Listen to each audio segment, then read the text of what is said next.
he thought that all the retirees like me are still recognized to contribute in nation building through a dynamic and responsive university. It renews my energy to share ideas and reminisce experiences of more than 5 decades.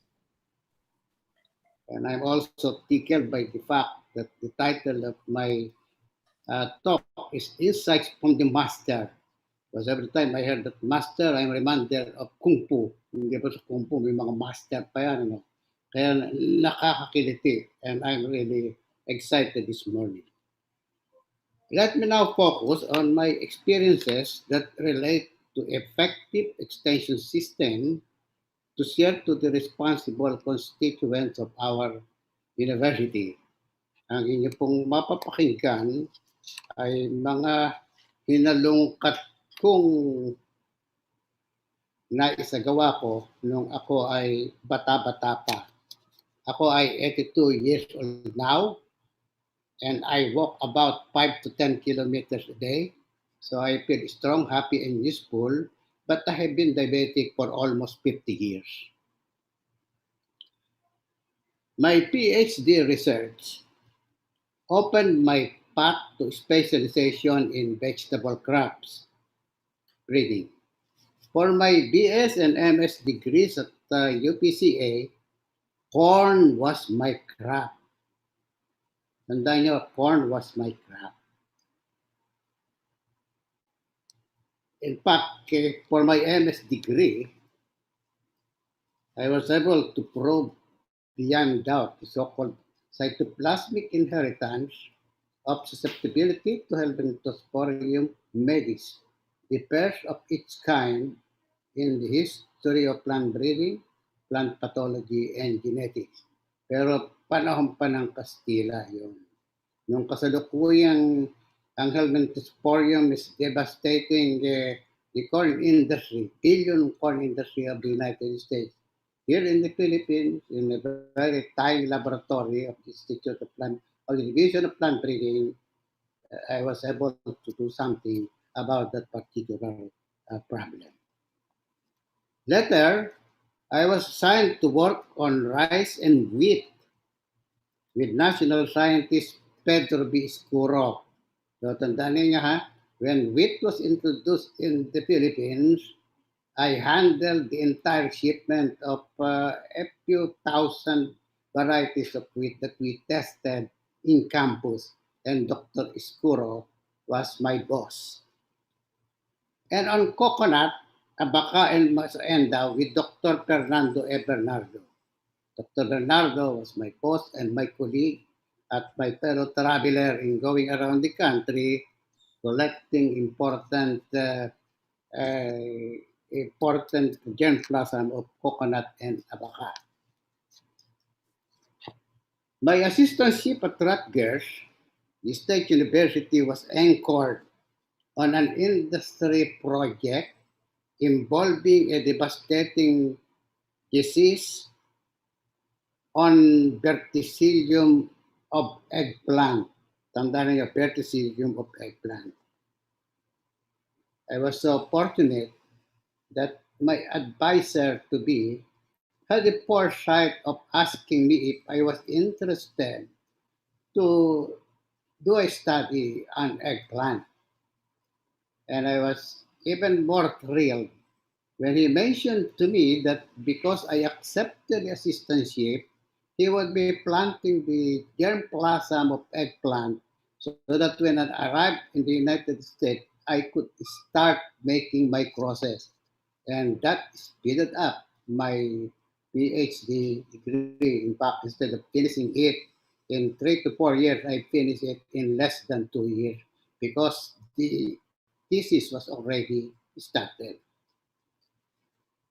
After graduation, Rutgers offered me a job in the university, but I opted to return home to the Philippines and serve UPCA as a faculty member. I was assigned to teach and work on vegetable crops. That was the time where I set my priority to organizing a multidisciplinary team that will solve the multifarious problems besetting the vegetable industry. The problems are complicated, thus requiring scientists from different disciplines to work together to come up with a common solution. It was timely to organize and manage the first for real multidisciplinary team on campus that work on vegetable crops. And for the interest of the group, the initial team was composed of the following: Dr. Florento C. Cabral, plant pathology; Dr. Fernando C. Sanchez Sr. hindi si Dindo, entomology; Dr. Edwin B. Magagliona, entomology; Dr. Enrique B. Pallier, with control; Dr. Noel G. McPick, seed technology; a visiting professor, Dr. B. Oyer of the UT Cornell Graduate Education Program on Cultural Practices; Dr. Eduardo C. Kisumbing on Production and Cultural Practices; Dr. C. Soriano or Professor Soriano, Production and Cultural Practices; Abraham A. Kawili for farm mechanization, and yours truly as the vegetable breeder. Take note that this was a complete team, never heard in the Philippines at that time. The team prepared a project proposal entitled Research and Extension Program in Vegetable Crops. The next priority was to look for funds to finance the program. I vividly remember I had less than 10,000 pesos for MOOE when I was assigned the leadership of our vegetable crop section agronomy department. Imagine mga 10,000 pesos pa lamang. The breakthrough came about when Secretary Arturo R. Tanto Jr., Department of Agriculture and Natural Resources, was convinced of the importance of vegetables in the Filipino diet and the great potential outputs that this team at UPCA can bring about technologies that would make vegetable growing productive and profitable. Thus, upon Secretary Tangco's instructions, the National Food Agriculture Council approved an annual grant of 215,000 pesos to UPCA and continued for some time. I vividly remember also that when the grant was made to me, I thought it would come handily. But the Undersecretary of Agriculture, Dr. Dean O'Malley, advised me that it would be better to follow up the budget at the budget building near Malacanang Palace. So here came Ruben Villarreal bringing buko pie and at the same time beautiful musaendas so that I could present this as gift to the budget secretary and to the staff people who were working there. Madali talaga, kinakailangan gagamitan ng charm to be able to get the funding. Thus, upon Secretary Stangco's grant of 215,000 UPCA, and it continued.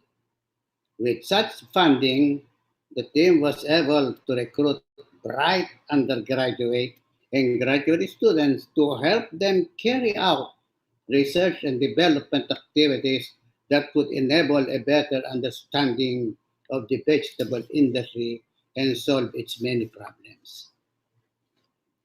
These multidisciplinary team efforts resulted in the development of 54 new and improved varieties of 19 different vegetables as well as farming technologies.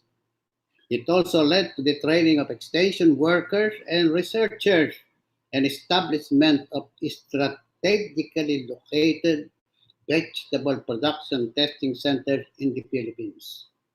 The same team published the Philippine Recommends for Vegetable Crops, which became the forerunner of Philippine Recommends for vegetable crop series published by the Philippine Council for Agriculture, Forestry and Natural Resources and Research Development. At that time, it was only the rice uh, Philippine recommends for rice was the only magazine that you could see about crops, and that was prepared by the International Rice Research Institute, and this was followed by the one on vegetable produced by Team Effort. Such accomplishments attracted the attention of Dr. Robert F. Chandler Jr., the newly appointed Director General of the Asian Vegetable Research and Development Center in Taiwan, who invited me to become its ABRDC's principal plant breeder and tomato program coordinator. Later, I had additional assignments of being the sweet potato breeder and program coordinator. I was with ABRDC from 1972 to 1981 with the same focus, hard work, enthusiasm, and dedication, and adhered to well at UPCA. But this time, I was equipped with more funding and an international team of scientists, heavily supported by excellent and hardworking, locally trained graduates of agriculture. Could you imagine working as a scientist with unlimited funding? That was really something which I thought would not happen in my lifetime.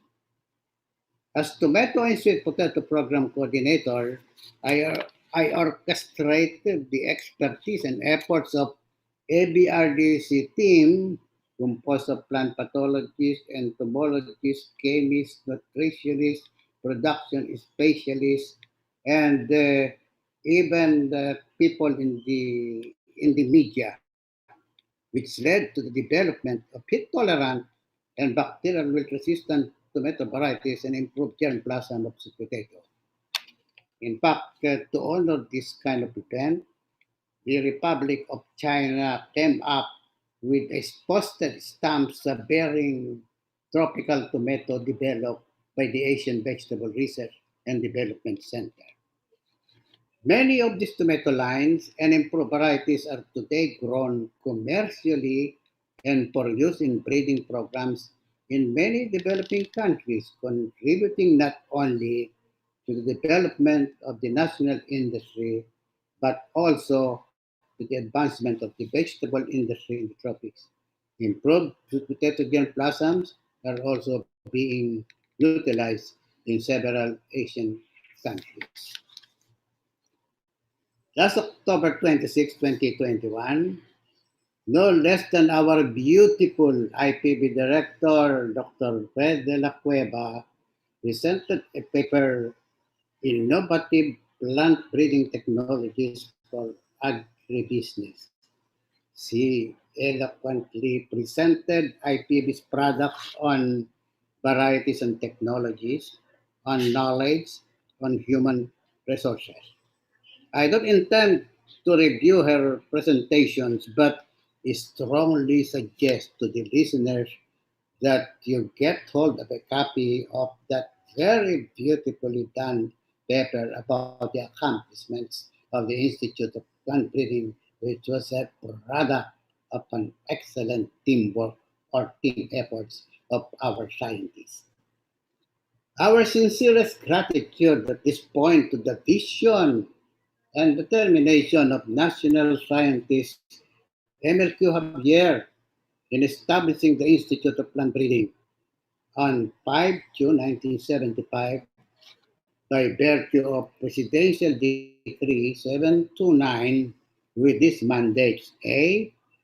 Develop new and improved varieties of important agricultural crops.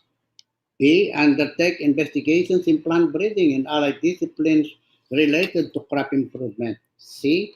Systematically collect, introduce, preserve, and maintain a germplasm bank of important and potentially useful agricultural crops.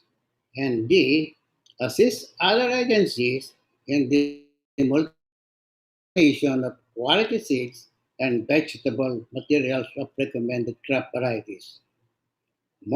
Moreover, PD 729 brought together scientists from different disciplines to work on a common problem. I think that's something again, teamwork.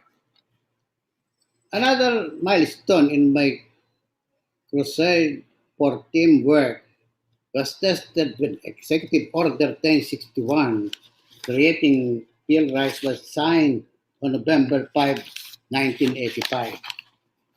Anyway, my first involvement with Bill Rice was when the late Secretary Salvador Escudero, the Minister of Agriculture and Food, invited me to his office. In the presence of Deputy Minister Domingo F. Panganiban, a classmate of ours, he offered me to be the director of Bill Rice, which I refused since I was disappointed as Dean of the UP College of Agriculture. You see, I was appointed as this sometime in May or in June of 1985. Therefore, had I accepted that, uh, it would be unfair for both organization. I suggested instead to create an executive committee to function until a director is appointed. Again, the committee is a committee of scientists of different persuasions so that the team effort can still be illustrated and at the same time be utilized for the rice industry.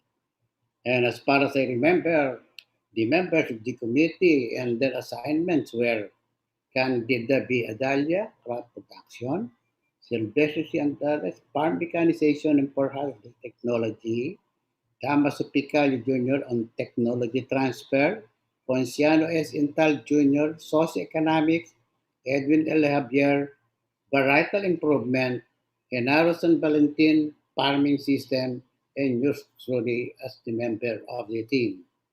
Well, of course, uh, that same year, in late 85 or early 86, a director was appointed in the person of Dr. Objen, who did an excellent job to start the ball rolling as far as the bill rice is concerned. And he adopted also this team approach so that as of today, according to Bill Rice, at least 400 different outstanding varieties of rice were developed in the Philippines through Bill Rice team efforts of scientists. Dr. Renante L. Ordoño, scientist of Bill Rice, shared the list of Bill Rice recommended varieties developed through unprecedented teamwork of scientists from different disciplines. And I think later on, when this paper is printed, a copy of the listing will be shown to you. Simula pa lang yun, ha? Finally, I would like now to focus on the core of what I would like to share to every constituent of UPLB. I hope that what I will say will add to the many words of wisdom you have been receiving from other elders present here. I assure you they can be useful guide as you pursue your bigger and challenging responsibilities as leaders of one of the finest educational institutions of this country. For those who attended Chancellor Camacho's inauguration, I hope you won't mind a review of this short message. In fact, this is practically lifted from my introduction of, or rather, during the inauguration of Dr. Camacho. But I think the message here will be loud and clear that will be useful for what we are talking about extension. My long experience as an executive administrator, I am more than 5 decades, if I may count, began when I was appointed as the coordinator of the NPAC supported research and extension program vegetable crops. from 1966 to 1972, and then as head of Horticultural Crops Program of the Asian Vegetable Research and Development Center 1972 to 81. Later on, I became Deputy Director of IPB 1981 to 83, Director of IPB 84 to 85, Dean of UPCA 85 to 1993, Chancellor 93 to 99, and lastly as Director of CIRCA 1999 to 2001. These operations have brought me a lot of lessons. I have distilled the what I call 8 nuggets of wisdom as follows.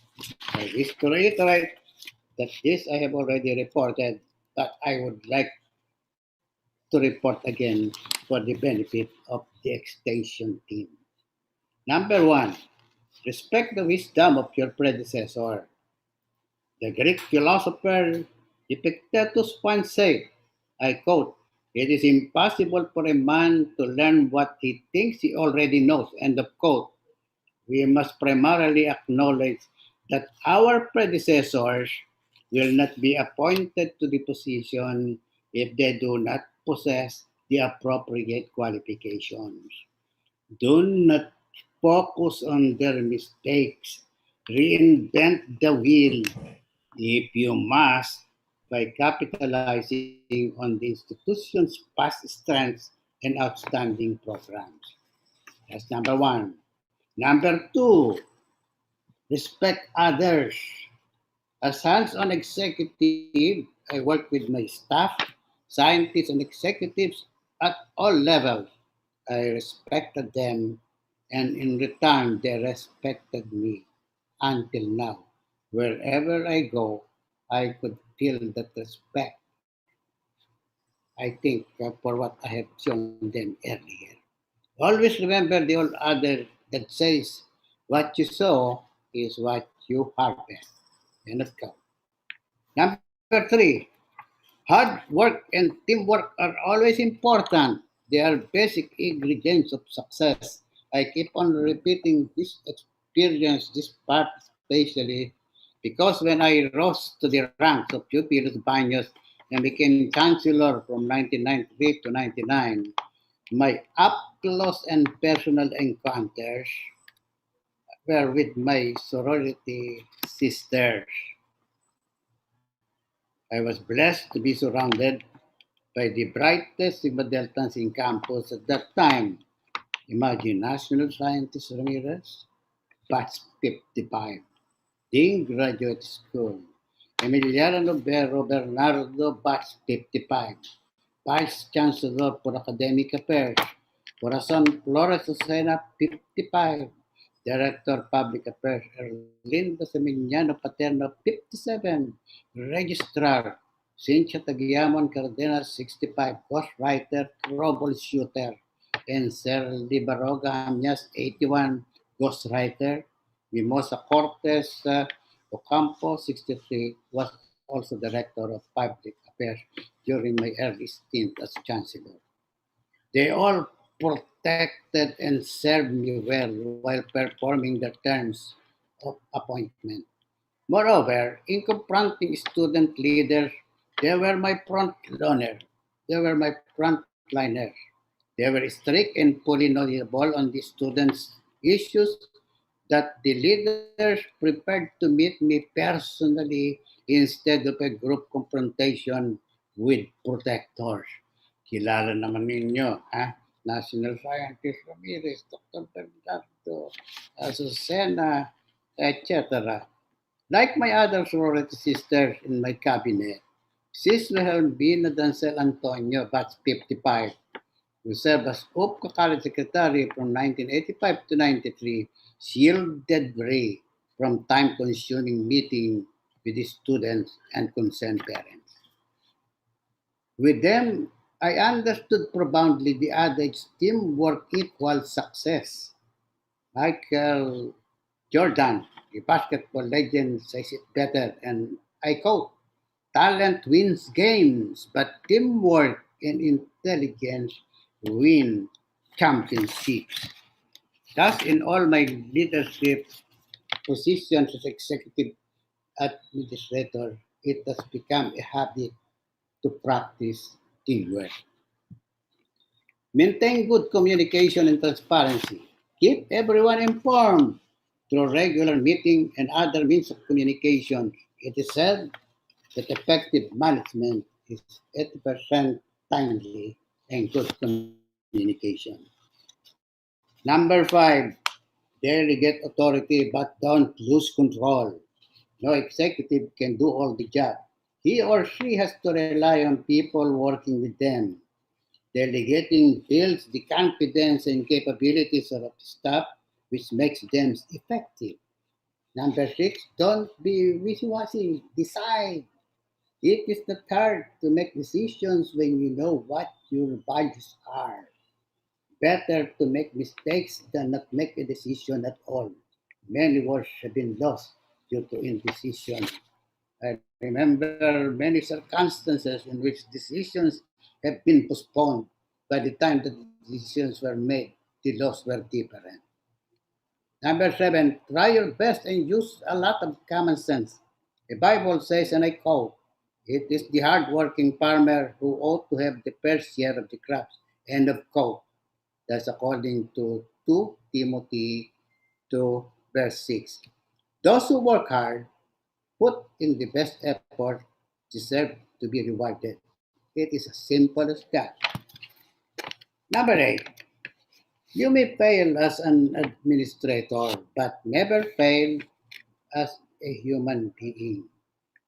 Hold firm to your basic values such as honesty, integrity, concern for one another, love of family, fairness to fellow men, and according to Dr. Stephen Covey, author of the best-selling book Seven Habits of High Effective People, espouse the character and ethics are universal. Please take note that the above mentioned nuggets of wisdom all relate to human relation skills, which are vital in improving overall productivity and performance, especially for unified and harmonized extension and advisory services. So all of them are related to human relations, and human relations, as you know, is very important for extension systems. As a parting message, I would like to share with everyone an experience to remember. Sometime in 1974, as the principal breeder of the Asian Vegetable Research and Development Center, I attended a conference in Taipei. After the presentation about the Taiwan's agriculture, I asked this question to the Taiwanese sociologists. What are the reasons why Taiwan agriculture is successful to the envy of their neighboring countries? The gist of her answer revolved around the distinct roles of the people and the government. Sa madali talaga, may role ang gobyerno at may role ang mga mamamayan. According to her, the people must be law-abiding. There must be industrious and disciplined, whereas the government must enact and implement laws that provide funds for infrastructure such as farm to market road, drying facilities, harvest facilities, research and development, etc. Above all, the government must have strong political will to implement such laws. But one thing that I think she failed to mention was that Taiwan has a very effective system of extension. And because of that, many of the different findings of the different institutes and colleges in Taiwan were literally become useful right away because of an effective extension system of the Republic of China. I think that's all that I would like to say. And thank you very much for listening. Thank you. Thank you very much, Dr. Ruben Villarreal, for sharing with us your insights and valuable experiences coming from a master's and an expert's perspective. Also, allow us to express our sincerest gratitude to you for everything that you have done for our beloved university and to the whole country as well. It's also good to have you back here with us at CAFS UPLB.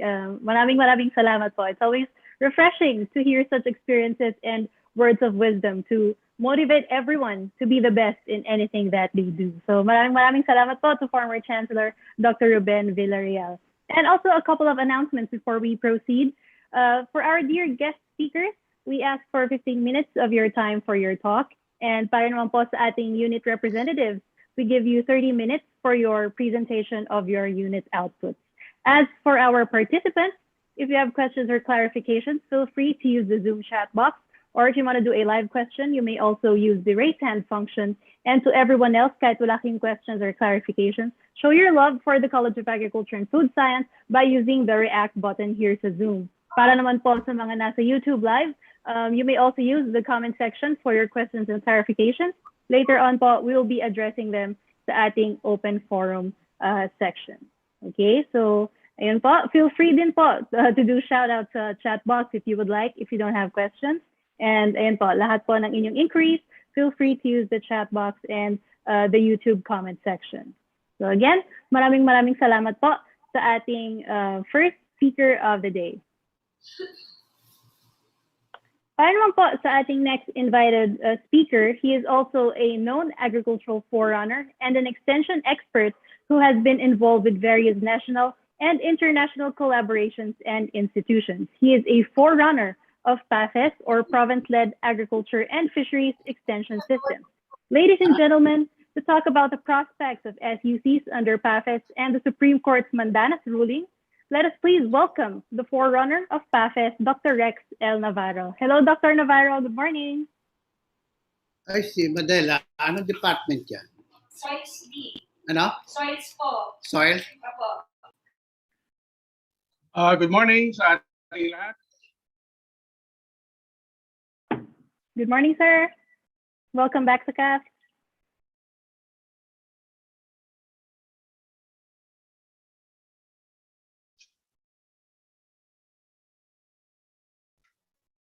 Yeah, naka-freeze si Madam MC.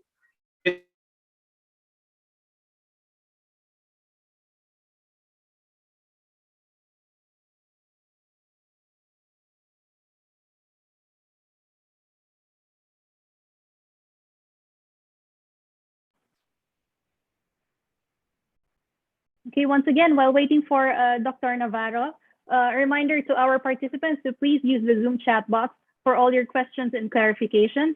You may also use the react button and the raise hand function if you want to do a live question. Now, to those who are listening or tuned in with us via YouTube, you may use the comment section for your questions and clarifications. Also, the Zoom link for the afternoon session is posted on our Zoom chat box. So our support staff will be commenting it again in case you've missed it.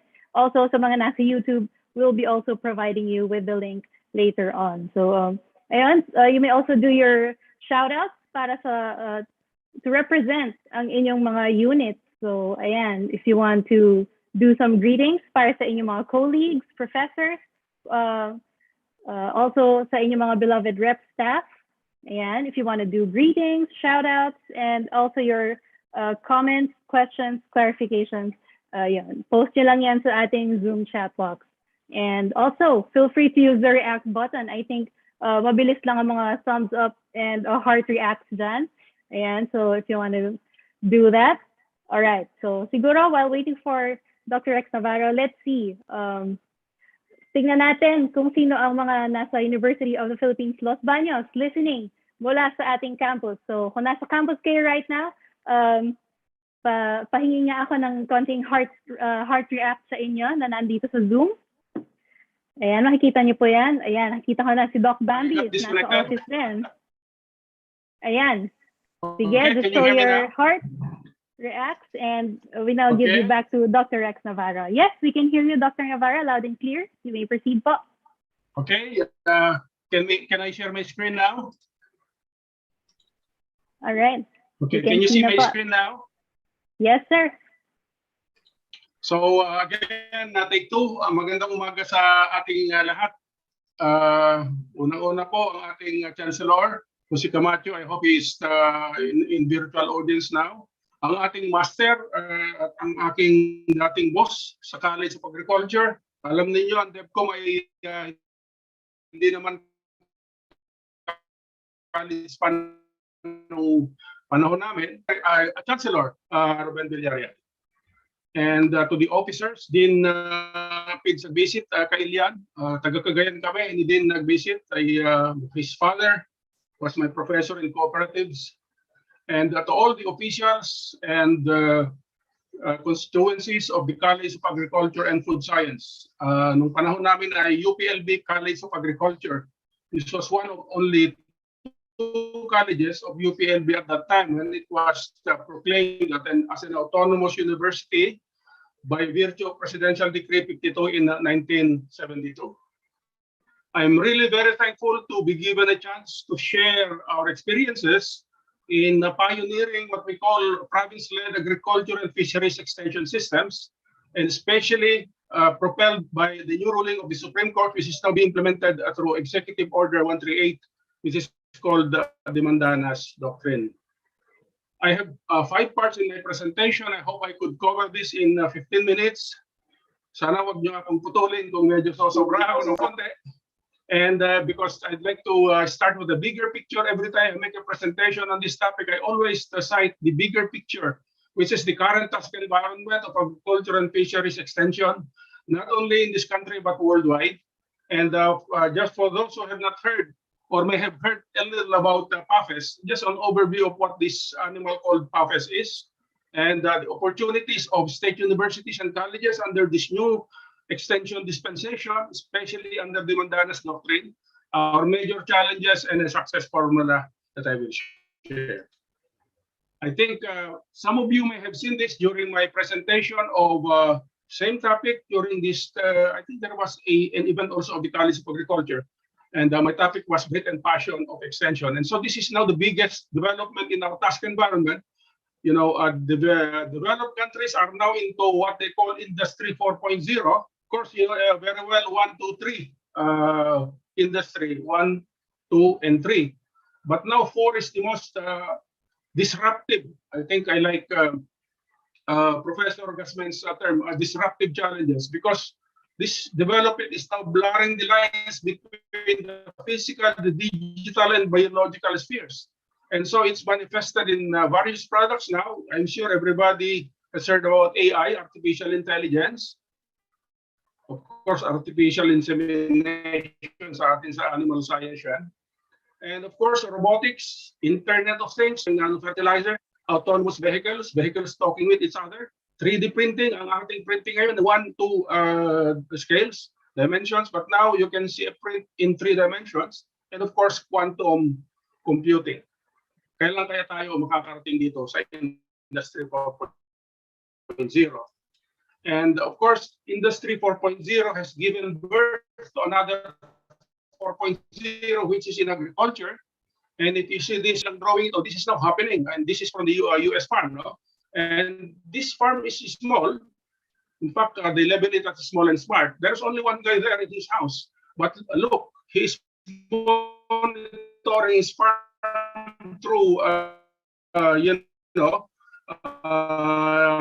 drones. And these drones constituencies in his farm, for instance, this house, nagtetext yung mga baka dyan. May mga sensor siya, nagte-text kung may sakit siya, kung mga anak na siya, o kung kailangan ng gatasan, etc. And the technology field is being managed and operated by agribots. They can do weeding, fertilization, and I think the exact term here is agrivolts. And then, of course, you have a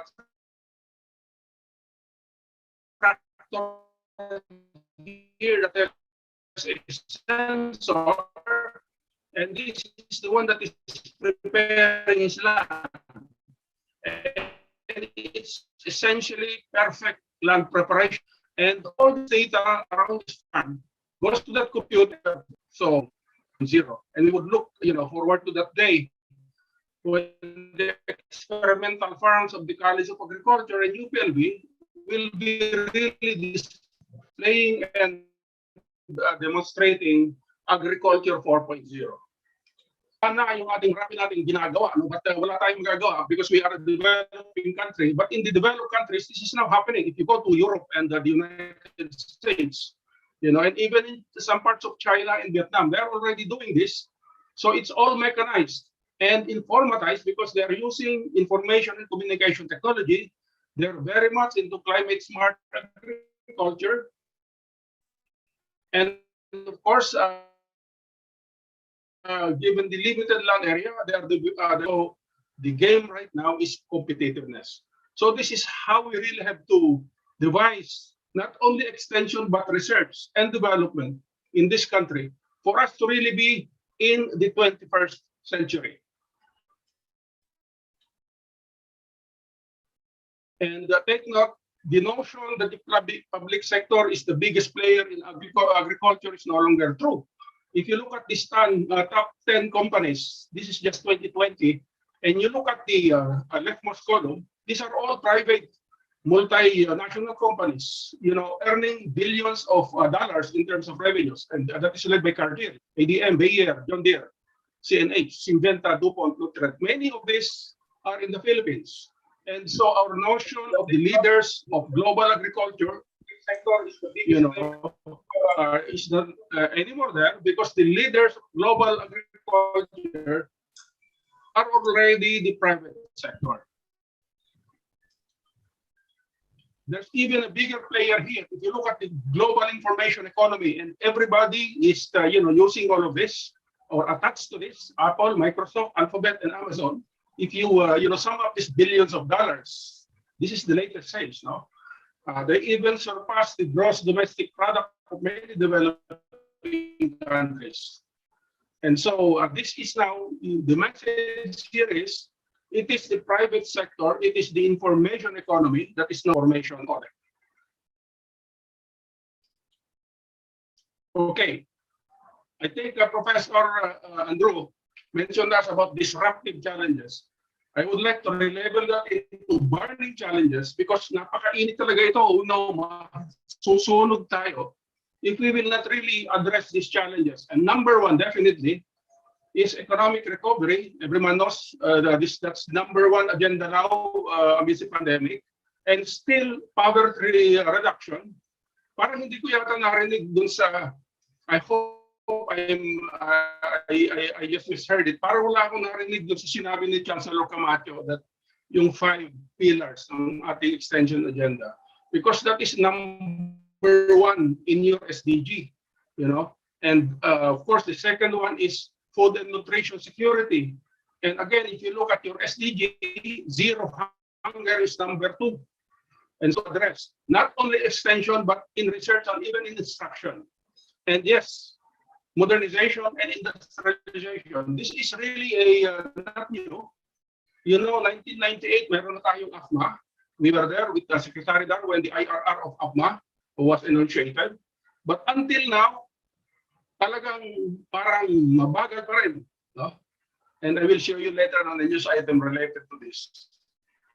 So that should be, in fact, the challenge to the College of Agriculture. How can we really modernize Philippine agriculture? Right now, Glasgow, if you have seen it on the media, there's a worldwide meeting in Glasgow, that's the COP Conference of Parties 26. And I hope that those inspiring talks, especially by Boris Johnson and all these leaders, including Prince Andrew and the US President and all, will really result into action. When I was with an international organization, I worked in research for 12 years. Sumasama kami dyan Pero ilang COPs na nangyari, puro salita lang naman. It's really time. You know? And we can easily do this, as I will show you later on by incorporating it as our regional global. Our farmers, are now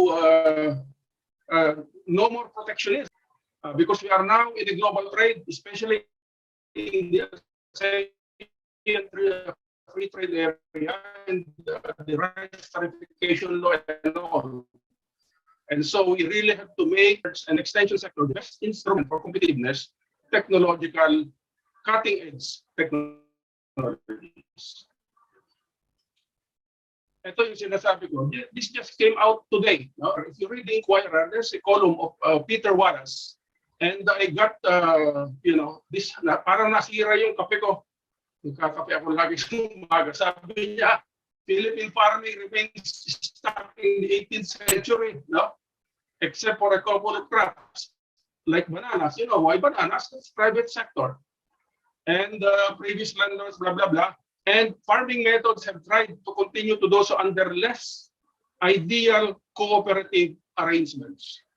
Please read this article. In fact, I circulated this to some of our friends. It's really sad to know that 4.0 na tayo, agriculture 4.0, nasa 18th century pa ang kanyang description ng ating agriculture. So Apo din and Apo Andrew, how do we really modernize? And I tell you, extension immunization. So where are we in terms of extension in the whole country, not only in the university? Everybody knows that every agency, the DA has, how many, 6-8 euros and 22 doing their own extension work.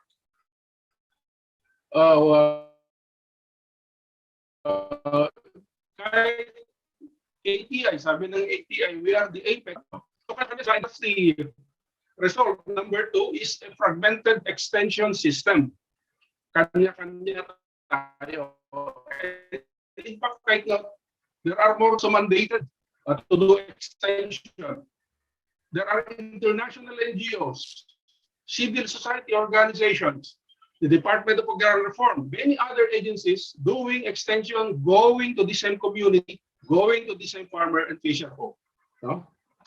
That's a side state. And it's because of this fragmentation, the linkages to our ultimate user is weak because there are no systematic linkages between all those agencies doing research and doing extension, going to the same end user. And so, yan, ito, din, number 4 to me, I will post this as a challenge to the university. How can we really improve the reach and scaling presentation of all the technologies that we have had? And these were actually showcased during the recent webinars, the recent 3 webinars, 2 webinars. There's another one tomorrow on how to really reach most, if not all, of our farmers and fisher folk. And everybody knows this, gas-gas na yan. Pero wala naman hanggang ngayon, no? Napakababa pa rin ang ating public investment, not only in RDA but in the whole agriculture sector. So I think this is my basic premise, and it should also be a promise that we really have to make technology utilization research. No, it's not only extension itself, because the outcome of extension only ordinary but cutting edge industry 4.0 technologies, so that we can really attain that dream of agricultural and fisheries modernization. So this is my first take-home message for you. We need not only an ordinary reform, but a drastic reform, not only to the extension system, but to the agricultural fisheries sector. Zero hunger, we can reduce and if not eradicate poverty and all those accompanying challenges that go with them, like hunger. This is from the Department of Agriculture. Ito yung drawing nila ito, no? This is the illustration. I just copied this from them. And so techno they have 18, no? Strategies. Hindi naman bago yung karamihan diyan, but they have clustered it into 4. Consolidation. So technology is number 3, diversification, credit support, modernization, technology innovation, industrialization, professionalization. I like that one. So sa atin, ito ay derivatives of sinasabi ni Secretary Dardon na new thinking. They may not be new, pero these are actually old thinking which needs new push, and a new energy and a new effort to really do them on the go. That hindi lang drawing po ang ating gagawin. I've seen many plans worldwide, Ang gaganda ng mga drawing, pero yung nasa Vietnam kami, tinanong ko sa MARB, Ministry of Agriculture Rural Development, do you have what is your vision of Vietnamese? Ningnan ako ng ang tagal-tagal ng kanilang opisyal, ng tagal, sabi niya, sir, what is vision? Hindi nila alam ang vision. Dito sa atin, ang gaganda ng ating mga vision, mission, core values, blah, blah, blah. Pero you look at the ground in Vietnam, you look at their outcome and their accomplishment in agriculture, hindi nga nila alam yung vision, no? Even the Chinese. But here, you look at our documents, you look at our strategic plans, vision, etc. And this is really a chance to really have all of this. And one thing,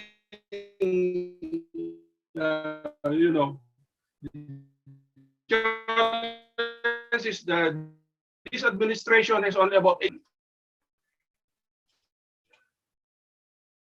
So the World Bank, I think many of you have seen, some of you have seen that, has done a very good assessment of Philippine agriculture.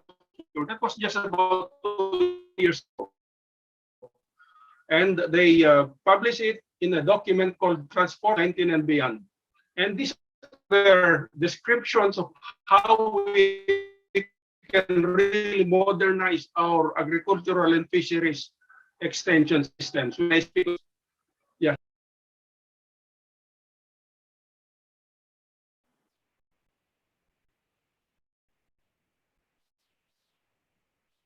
Okay.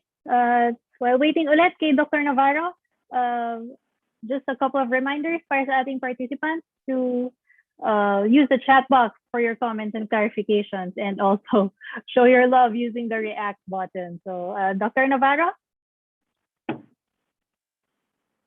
I'm here. Kita nyo na ako? Yes, sir. Okay, let me share again my presentation. Nagkakaroon ako ng problema. So sorry. Okay, can you see that? Yes, sir. Okay po. Okay. So, sabi ko kanina, sorry, I have two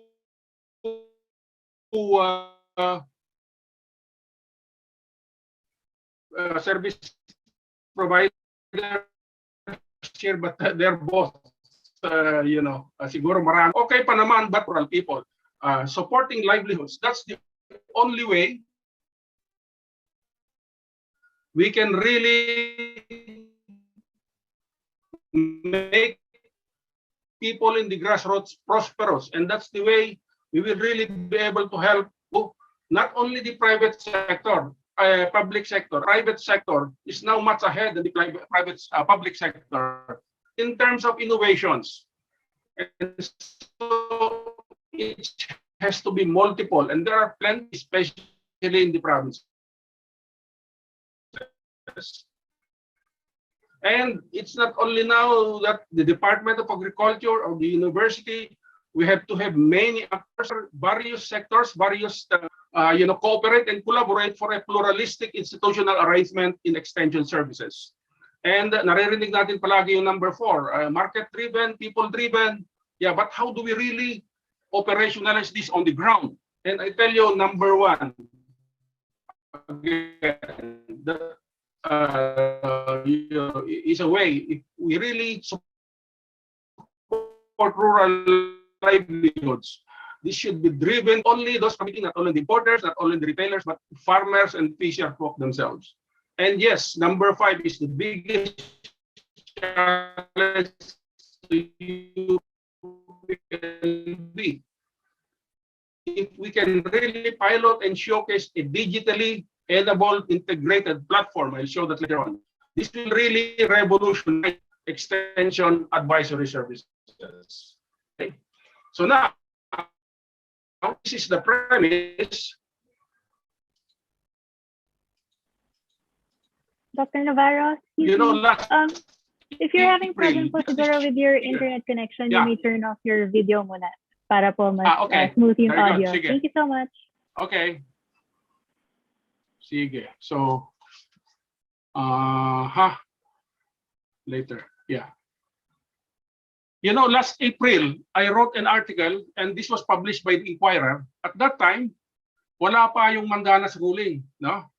I was predicting that with the promulgation of the Mandanas ruling by the Supreme Court, it will really be of great help to extension in the Philippines. And yes, in June this year, this expected law, policy directive, not by no less than the President of the Philippines came, and this is Executive Order 138. And as Professor Gasman mentioned, this is the full devolution of certain functions of the executive branch, like the Department of Agriculture, and especially one of these major functions devolved, full devolution, is extension. The challenge here is there is a local government code, and even in the Agricultural and Fisheries Modernization Act, that essentially defined the devolution of extension services to local government units. But the funding was not devolved. And so now, finally, after how many years? 3 decades, Governor Mandanas and Congressman Garcia won their petition in the Supreme Court to really redefine the distribution and computation of internal revenue allotments to a new formula. And this is in terms of the era of local government units. It's not only now those taxes that are collected in the area of the LGUs that should be computed in their era, but all national taxes, which includes customs duties. So this will really also revolutionize the computation of internal revenue allotments of LGUs. And the estimated next year, the increase of eras of LGUs is 234 billion. That looks big, but later on I'll show you in terms of the lower income municipalities, sinasabi nila kulang pa rin, no? So we'll still have challenges. And take note that all those functions that are in the law, like in the local government code and in AFMA, will now be permanently taken out from national government agencies. And one of the most affected agencies here is the Department of Agriculture. And yes, this is now the mode of service delivery, national,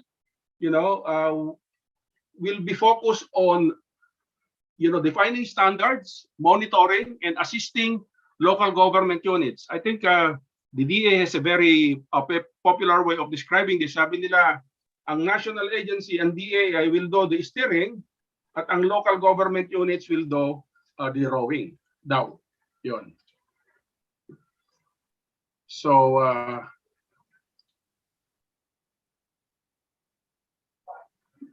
you can still hear me? Hello? Yes, sir. Okay, my video, enough ko na yung video ko, okay? So let me continue. I hope that I'll not be disrupted again. So, I was explaining the Mandanas Doctrine, and I think this is one of the focus of my presentation. And so now, this is what we call CAFS. Everybody, most of you may have heard about CAFS, but may not really know something about details. I'll just explain a bit about CAFS, especially the role of state universities and colleges. So, I was mentioning about a pluralistic system of extension in this country. And we have seen this in many countries. I work in India for more than 10 years. And we also have seen this in Vietnam, in Japan, and even in China, that universities play a key role in frontline extension services. And there are many other actors here. Of course, the ATI is still there. And take note that the DA has two regional offices. They have one for the mainstream agriculture. They have also one for fisheries. They have a regional office for fisheries. There are many other agencies, 22 as I've said, attached to the Department of Agriculture, doing also work in the provinces. Of course, the municipal and city and local government units, the communities, the private sector, civil society organizations. This is what we call a system, kaya may S yung extension systems, because every province will have a different system, but essentially the same actors. So may S yung systems. So this is a system now, and this is the new era. This is the emerging mode of extension in the provinces. So what is so special about CAFS, no? Ang problema kasi natin ngayon, marami pa kasi kukunti pa ang probinsya dito ng CAFS, no? Ay the municipalities are the front line, deliverers of extension. Extension is really done operationally by municipalities and cities. The trouble is they lack economies of scale. They don't have much funds, the personnel, and they only have a limited option to plan and implement agricultural development programs. So we were, the Coalition for Agricultural Modernization of the Philippines, I think even, 10 years ago, 5 years ago, we were already advocating the province as the unit of extension operations. Okay, that's number one. Second is, again, paulit-ulit ko, hindi na lang iisa o dadalawa, hindi na lang ang DA, ang SUC, ang gumagawa, ang nagmamanage ng extension, kundi it is a collaboration among many parties, among many agencies. And number three, now, before karamihan ay public, national, programs. Pag pumunta kayo sa probinsya, pag pumunta kayo sa mga municipal agricultural offices, ang tawag sa kanila ay DA. You know why? Because they are implementing DA programs. So let me emphasize that a provincial DA program, which is now the mode of delivery, is very different from a province-led extension program, because a provincial extension program may not necessarily be led by the province. It's being led by the Department of Agriculture or being led by the university. Now, the focus of leadership is now the province. Kaya leader na ngayon ang probinsya. And take note, that is the spirit of the Mandanas Doctrine. And yes, as we have said, always mentioning that the private sector, we are now being involved. Lagi natin naririnig yan involving private sector. Pero lip service tayo, hindi naman talaga nangyayari. And so we really are very serious about the private sector involvement in CAFS. And now this is a new formula, not new in many countries. In China, they are doing that. In Japan, Vietnam, they are doing that. So, but we are trying to pioneer this now, that there will be a co-financing arrangement, especially with the added resources of local government units. They will now co-finance extension programs with the national government, the Department of Agriculture. And of course, the other beneficiary here will be the state universities and colleges, because as we know, the extension budget of SUCs ay napakaliit, no? Dito sa ating College of Agriculture, magkano lang per unit ang extension. Kung wala tayong special projects, collaborative projects, ay wala tayong masyadong pondo. So this is really a very good opportunity and a very good prospect for SUCs, because now you can partner with your provincial local government units to co-finance extension programs.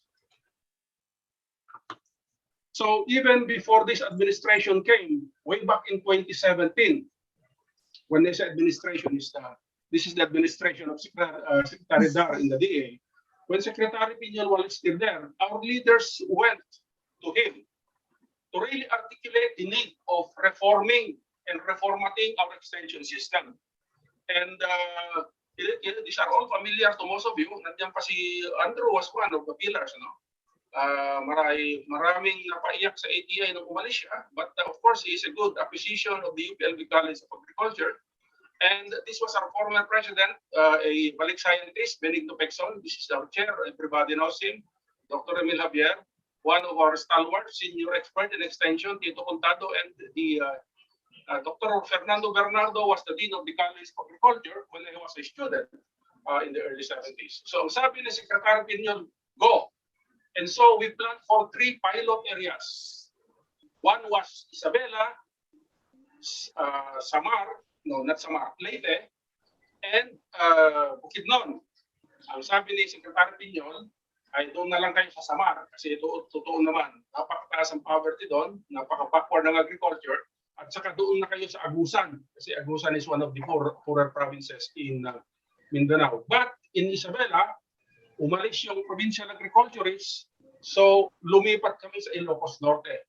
And among those 3 provinces, it was Ilocos Norte, the pioneer, which CAFS really grew, and up to now is now the template of CAFS in the whole country.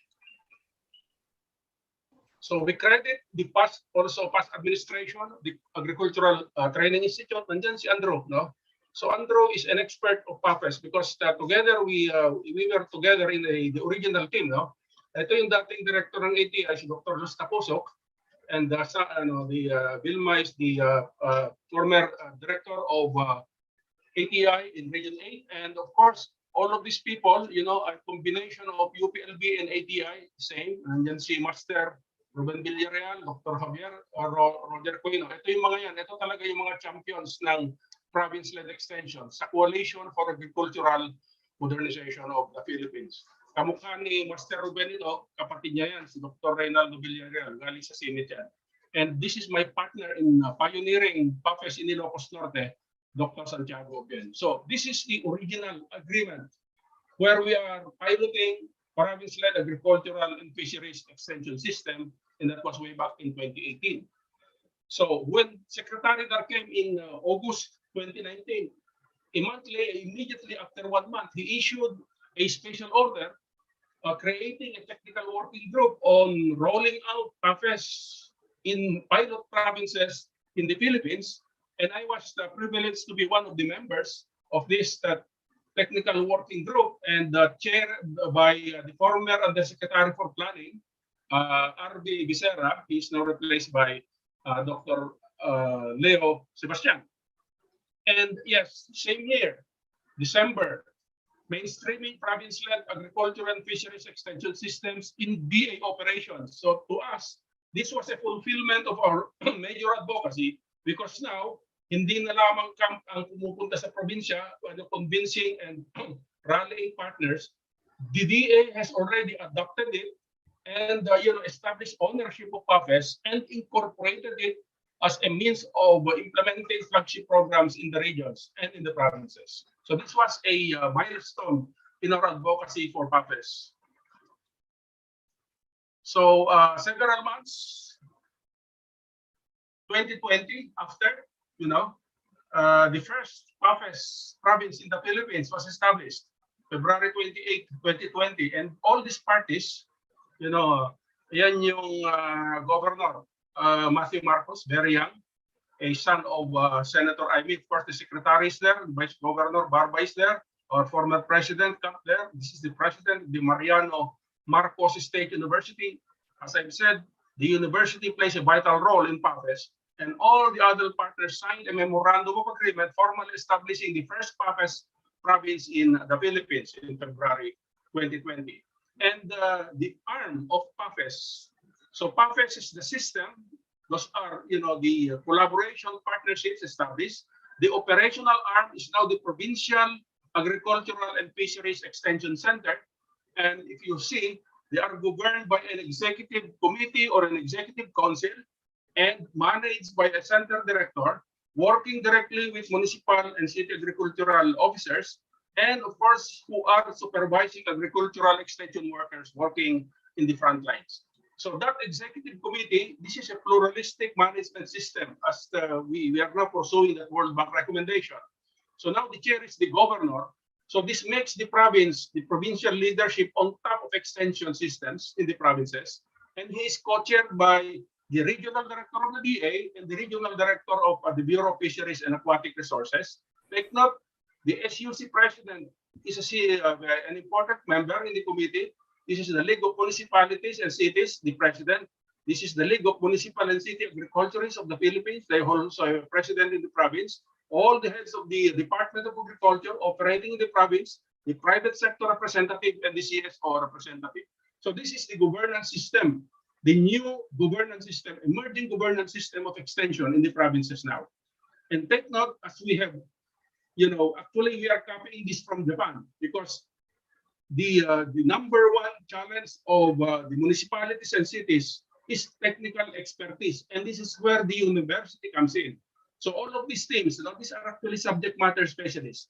Crops, livestock, fisheries, communication, extension, agribusiness, organizing, infrastructure.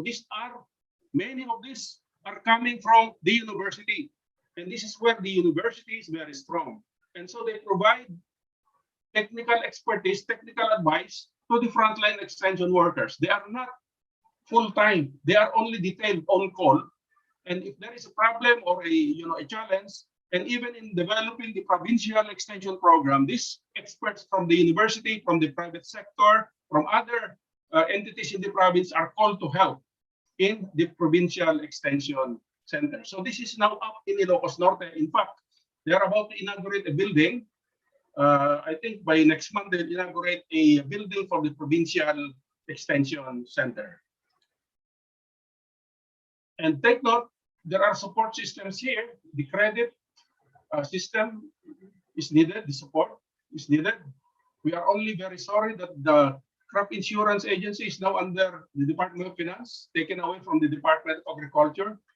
And of course, the Cooperative Development Agency, etc. And the support staff essentially is coming from the Office of the Provincial Agriculturist. Eventually, as this system will mature, the Office of the Provincial Agriculturist, Veterinarian and Fisheries, tatlo yan, sa probinsya, will be integrated into the Provincial Extension Center. And take note, down in the grassroots, we are very much engaged with rural-based organizations. These are farmers and fisher folk organizations who we want to develop as the lead entrepreneurs for agri-entrepreneurship in the provinces. So, tingnan ninyo, there are now 15 provinces piloting CAFS. This is just this year. The vision of the DA is to roll this out in all the provinces. That's really a tall order, 81 provinces before this administration will end. But take note, tingnan ninyo, from Benguet, from CAR, from Region 1 up to Region 13, there is always a university that is partnering with the province. So this is the central role of the SUC under the CAFS and under the Mandanas Doctrine.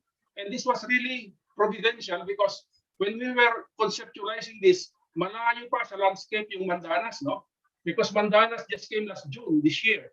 And so now with the Mandanas, with more resources in the provinces, we are now more in a position to establish a durable partnership between the province and the university.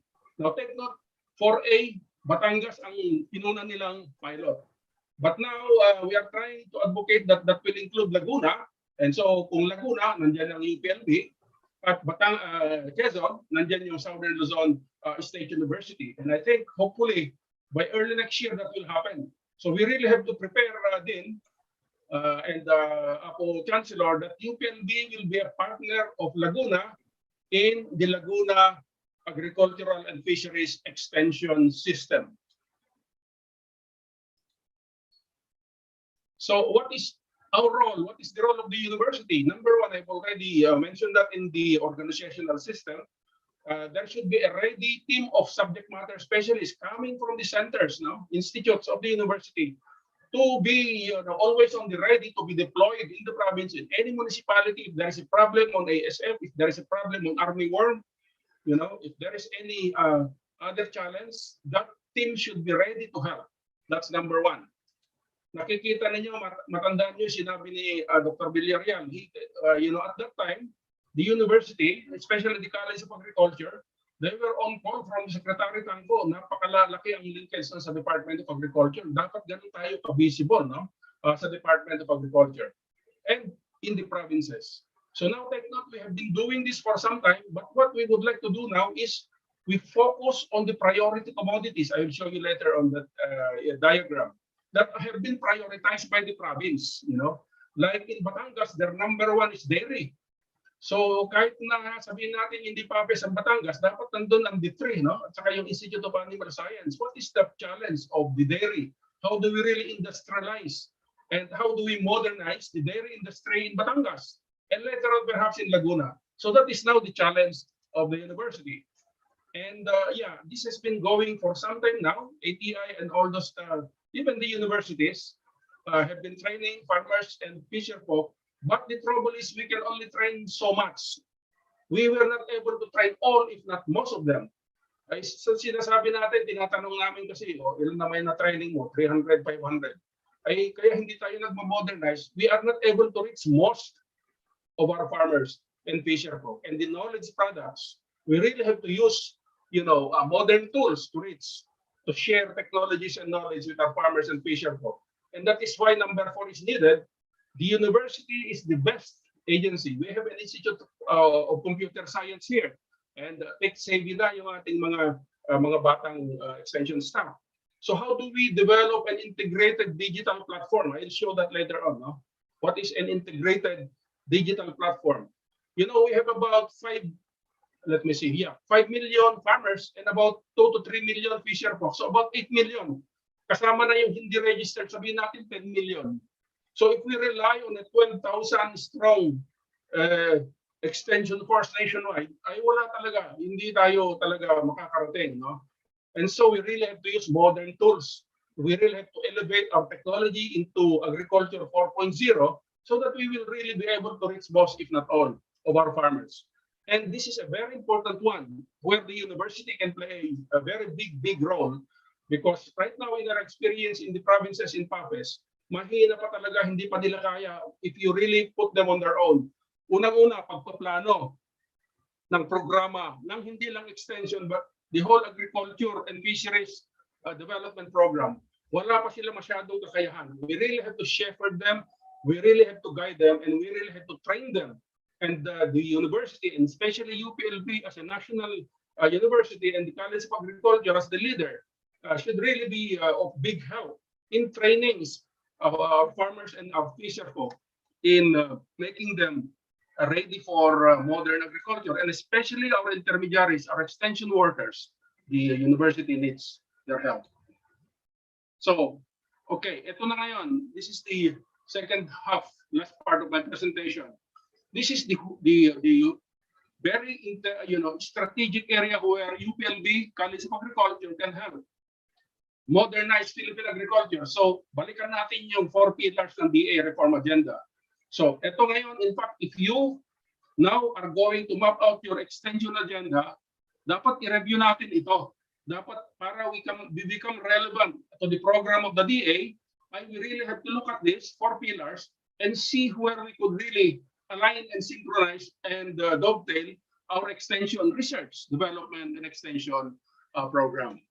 So that's normally, every province has an agriculture and fisheries modernization plan. Pero katulad na sinasabi ko kanina, ang gaganda document yan, aprobado lahat, pero papel, hanggang sa papel lang. So how do we make that really happen? So now we are really lucky. There's a 400 million World Bank assisted project called the Philippine Rural Development Project. And every province now has a provincial commodity investment plan. Dapat yung ating mga extension coordinators, tingnan nyo yan, because in this provincial commodity investment plan, they have identified priority commodities per province. So kunyari, gaganda document yan, aprobado na, pero about 10 priority commodities. And so doon natin itututok yung ating research and yung ating extension. And I can share that so that for your reference, no? Para hindi parang suntok sa buwan kung saan tayo nagpo-focus, ay yung probinsya like Laguna, tingnan natin ano ba yung provincial commodity investment plan ng Laguna. And so, if we have identified the priority commodities, number 1, I'm sure one of the priorities will be coconut, no? And so, ito ngayon yung cross-cutting. These are the support systems of extension that we really have to develop and align with our plans. So, number 1, enterprise development. Hindi na lang pwede, sabi ko kanina, technical advice ang ibibigay. We really have to develop farmers and fisher folk as entrepreneurs. That's the only way we can really help end poverty in this country.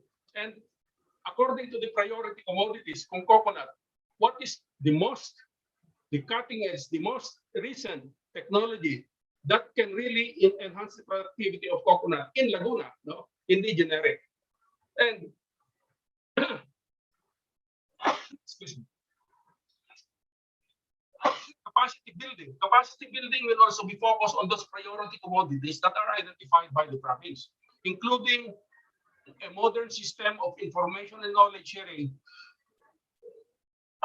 sorry, which I mentioned should be digitally enabled so that we can reach most, if not all.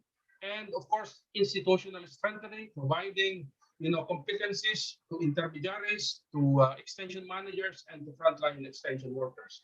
So ito ngayon this is the system that the province-led extension provinces are now following, and we have in fact developed a manual for them. When that manual will come out, I will share, I'll give a copy to Andrew and Dean Visit so that you can take a look at how the provinces are now developing their extension programs. Because by looking at the extension programs of provinces, this is where we make the extension, elevate the extension program of the college into a more relevant level. So now this is it. I think this is one of your major agendas, was mentioned by Andrew a while ago. So again, let me go back to the challenges, the disruptive challenges that are now occurring in our task environment. So as you now take a look, you present and you review and you map out a new extension agenda. You take a look at these challenges so that we will really be able to make, enhance the relevance of what we are doing, not only in extension, but in research. And this is, I was asking for the latest RD agenda of the university. I think that would be presented in this session.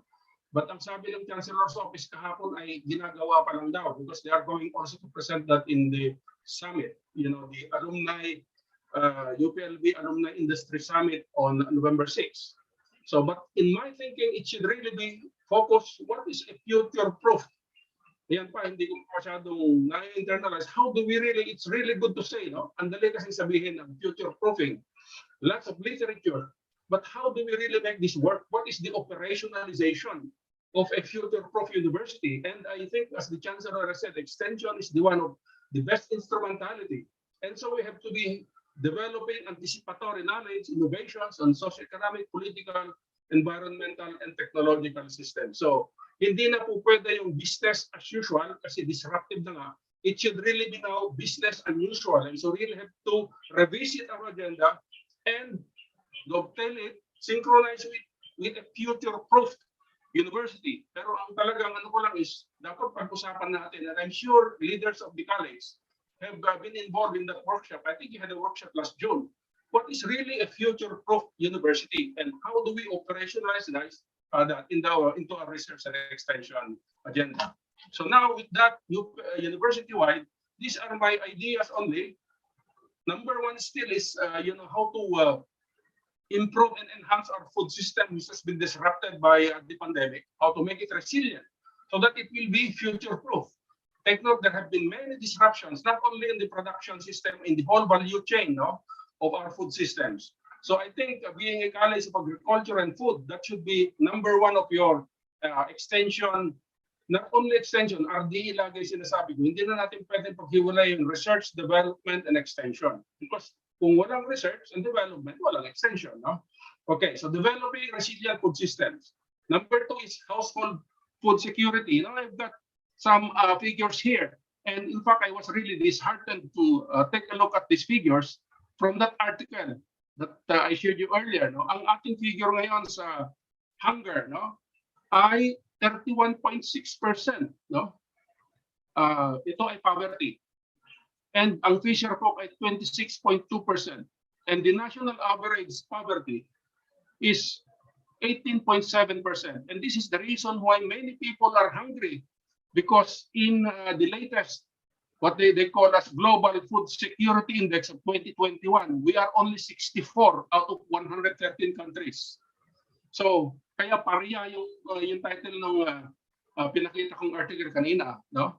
And take note, 16% or 4 million families are experiencing involuntary hunger in the past 3 months. So ito yung mga disruptive challenges na sinasabi ni Andrew, no? And take note, undernutrition. So dapat hindi lang household food, kundi household food and nutrition security, 26% stunting rate. Oh my God, no?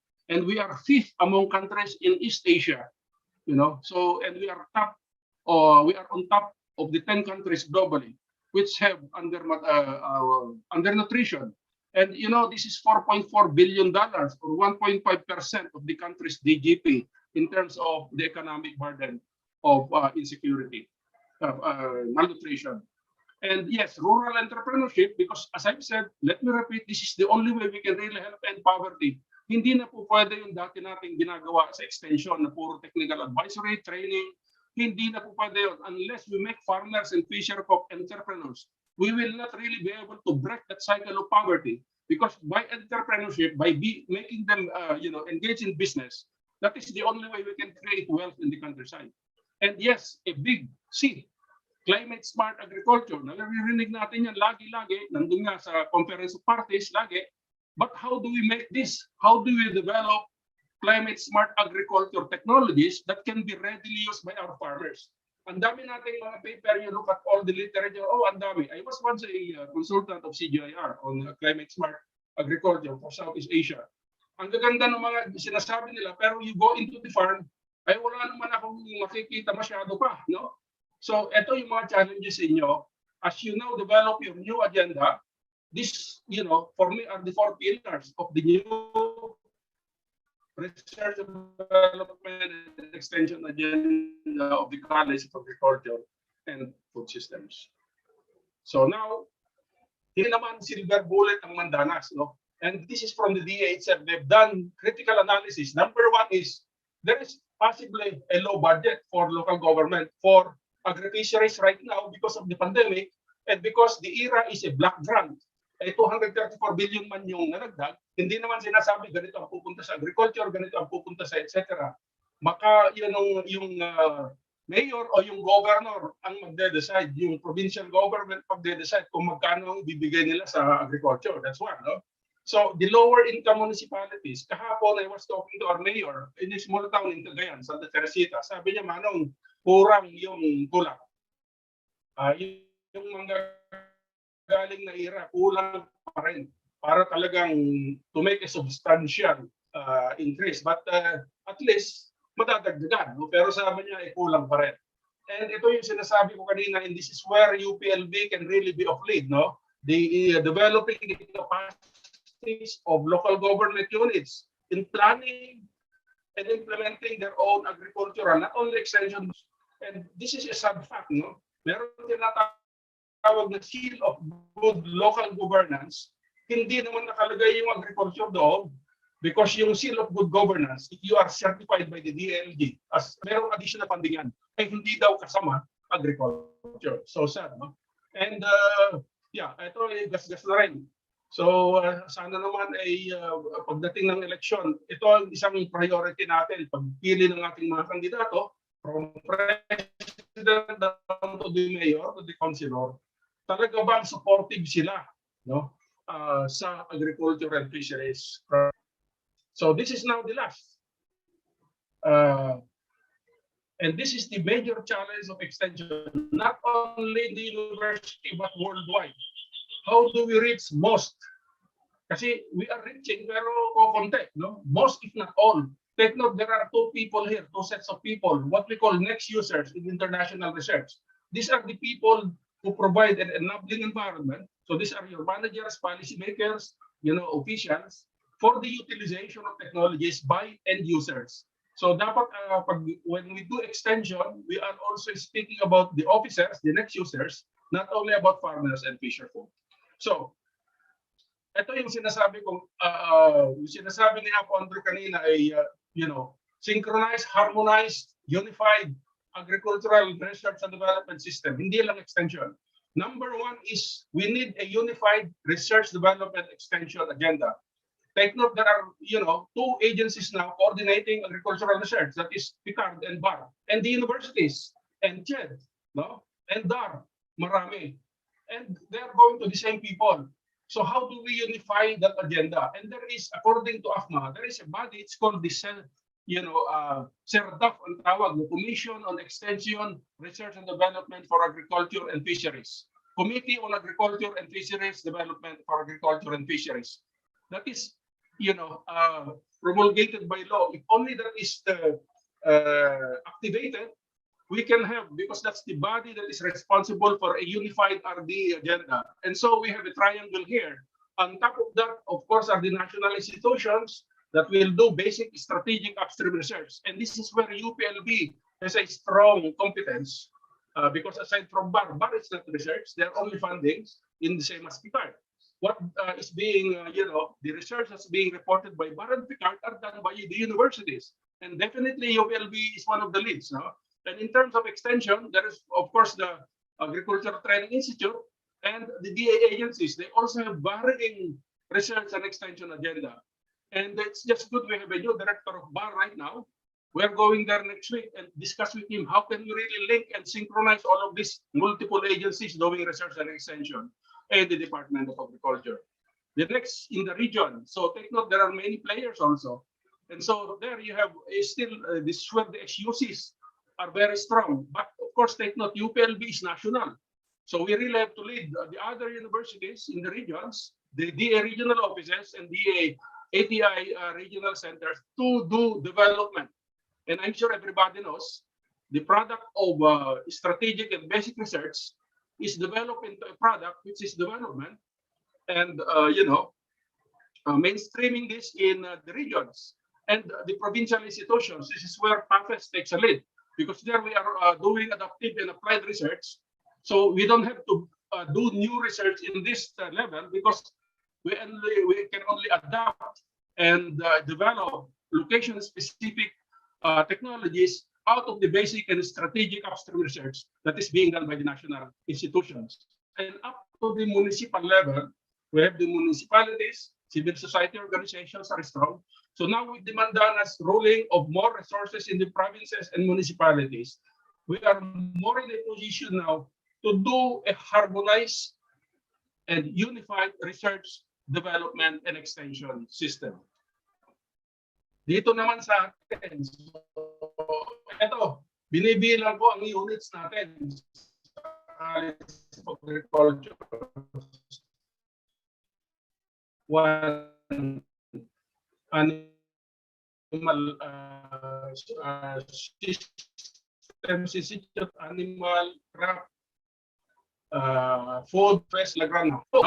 And these are all doing an extension. So I think very good that the administration of Dinag Visit is trying to really unify and harmonize what these centers are doing. But you need a body or a office that will really synchronize and lang na isa. But now I think there's a dedicated associate dean for research, development, and extension that will really now synchronize and unify. And we hope to see those in your presentations in the coming days. But take note, you have to synchronize this also. That agenda has to be synchronized with what DA wants to do. And so I have shown you the 4 pillars of the reform agenda. And of course, we also have to coordinate with the other extension units of the other units of the other 8 colleges of the university. So this is the unified, sana hindi lang pangarap ito, hindi lang drawing. Ito dapat gagawin natin. Paano natin pagkakaisahin lahat ito, no? And that is where now in the new system of extension, we will work with provincial extension centers. So yan ang kagandahan under the new dispensation of extension. We are now working with the province. There is now a coordinating unit in the province that you can work with, to really do extension work and to assist, strengthen the extension system of the local government units. Because in the provinces, that extension center will technically supervise the municipal agricultural offices, which are doing frontline extension, farming, and fishing. And I hope that this summit will really be able to resolve, because there are 2 things here. Number 1 is structural. We have the structure here, but we need to have a unified agenda and a unified program. And that will also be synchronized with the university. Take note, future-proofing ang inyong vision, but we really have to look outside also of the what you call disruptive challenges and the DA reform agenda that is, one that the DA wants to pursue.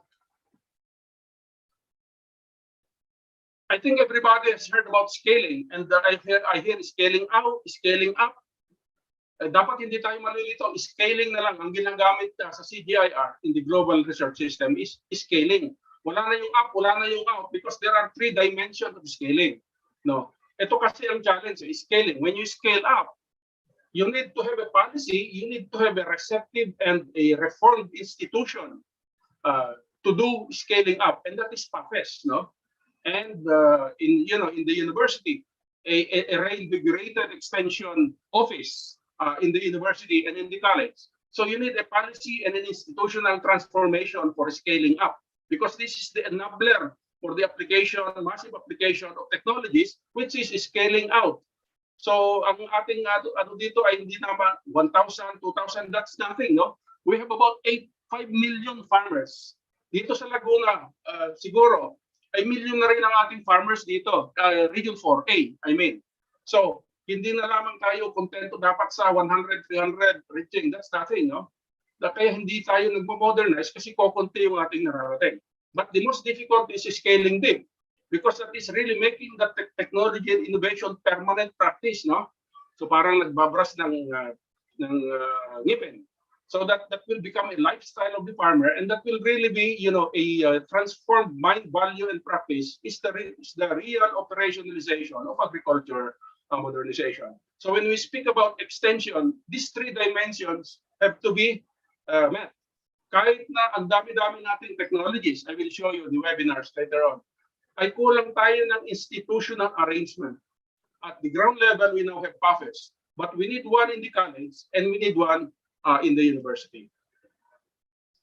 This is how we envision an integrated digital platform. They are piloting. The private sector is partnering with the local government, the provincial government of Batangas. This is for fisheries, no? But we want to do this in the provincial extension center. So a digital platform, what does it do? Number 1, of course, training. Pero yung training na yan, hindi ka na kailangan pupunta doon 2-3 araw. You can do that online, no? And it's being done right now, no? Remote sensing. Yung pinakita ko kanina, agriculture 4.0. You can monitor your farm, not only your farm, but the entire region, the entire province, what is happening with agriculture, no? In terms of pests, in terms of weather. So, and that will input into farmer advisory services. So, hindi na kailangan yung technician, isang pindot lang sa cellphone, makukuha na niya. Kunyari, ano ba yung fertilizer na kailangan ko, ano ba yung pesting nandito, etc., etc. And yes, linkaging with the markets. So maalalaman niya ano ba yung pinakamagandang presyo dito sa probinsya, nearest to me. Makikita niya yan, doon lang sa cellphone niya. And traceability, ang maganda dyan, yung mga galing sa kunyari, fish ito. O sa palay, kunyari, o sa rambutan o sa lansones, alam nila kung galing sa Laguna, alam nila kung galing sa Taal. Because may QR code ang product, no? And your supply chains are integrated because this is a digital platform. So from your input supply up to your market, you can easily access those through your cell phone. So this is a dream, this is a vision, but to me and to us, some other countries in India, they are very much advanced into this. This is the only way we can really modernize, extension advisory services. Okay, so yeah, and the university, UPLB, should be in the lead here because we have the expertise here in the university. So ito na ang huli. So we have a webinar series still ongoing, started last September 28, and no less than the chancellor was the first speaker. So here what we are trying to do is to really explore ways and share experiences and mapping up directions on how we can really strengthen academic alumni industry linkages. And when you think about academic alumni industry linkages, that's extension, no? And so we had an array of very eminent speakers, Dr. Javier, our alumni president, Captain Baradas, and a member of our region, Francis Laurel. Okay, so that was the first. The second one was, how do you now operationalize academic alumni industry linkages? And this was last October 5. So the gist of this second webinar was, on the ground, the supply chains, value chains, how do you link them for a more efficient food system? And so there we had experiences of, I'm sure everybody, lalo yung mga taga-economics, kilala niyo si Mr. Pablito Villegas, si Mr. Gualberto, Dr. Molina, and Mr. Reover. These are practitioners, no, on how to really improve agricultural, industry linkages with, because they are, the three of these are alumni, and so these are alumni doing linking the academy and the alumni with the industry. And yeah, the third one, this is really a good one, and this was, another perspective from the industry, from a nearby town. No less than the mayor was there, and no less than this vice president of Toyota, the president of Enchanted Kingdom were there, and the same. How do you really link now the academe and the industry? And they provided us very good insights and perspectives. But this was the most telling of all, because we invited 3 university presidents last October 19. Nag-present sila, how are they doing, how are they linking their universities with industry. Ang assessment namin, malayong na sila, napag-iwanan tayo sa UPLB. Lalong-lalo na yung, hindi natin masyadong kilala, yung USTT, no? Nandun sa ano yan, Cagayan de Oro. Hindi nyo na masyadong naririnig. Of course, Batangas State University is just nearby. Meron na silang industrial parks, no? Ang gaganda na ng kanilang infrastructure. Samantalang tayo, yung ating industrial park ay, I remember when President Ramos came here way back. Sabi niya, you better put your pots and pans together. Kasi nakita niya, ang dami mga kambing lang naman dyan na wala pang building. But a good development is, I think I've read, that now they are developing a road that will link this industrial park to the highway.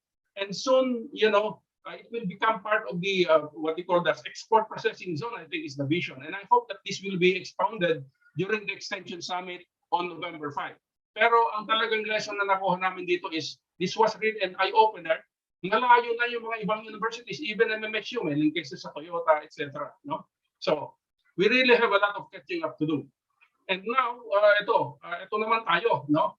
So, ito, College of Agriculture lahat. IPB, Food Science, Animal, and CPC. The issue here is, kulang tayo ng rates. We have plenty of technologies. No? Ang dami nilang sinabi. Pero saan ba nakakarating? Yung issue dito is scaling, no? And that is extension.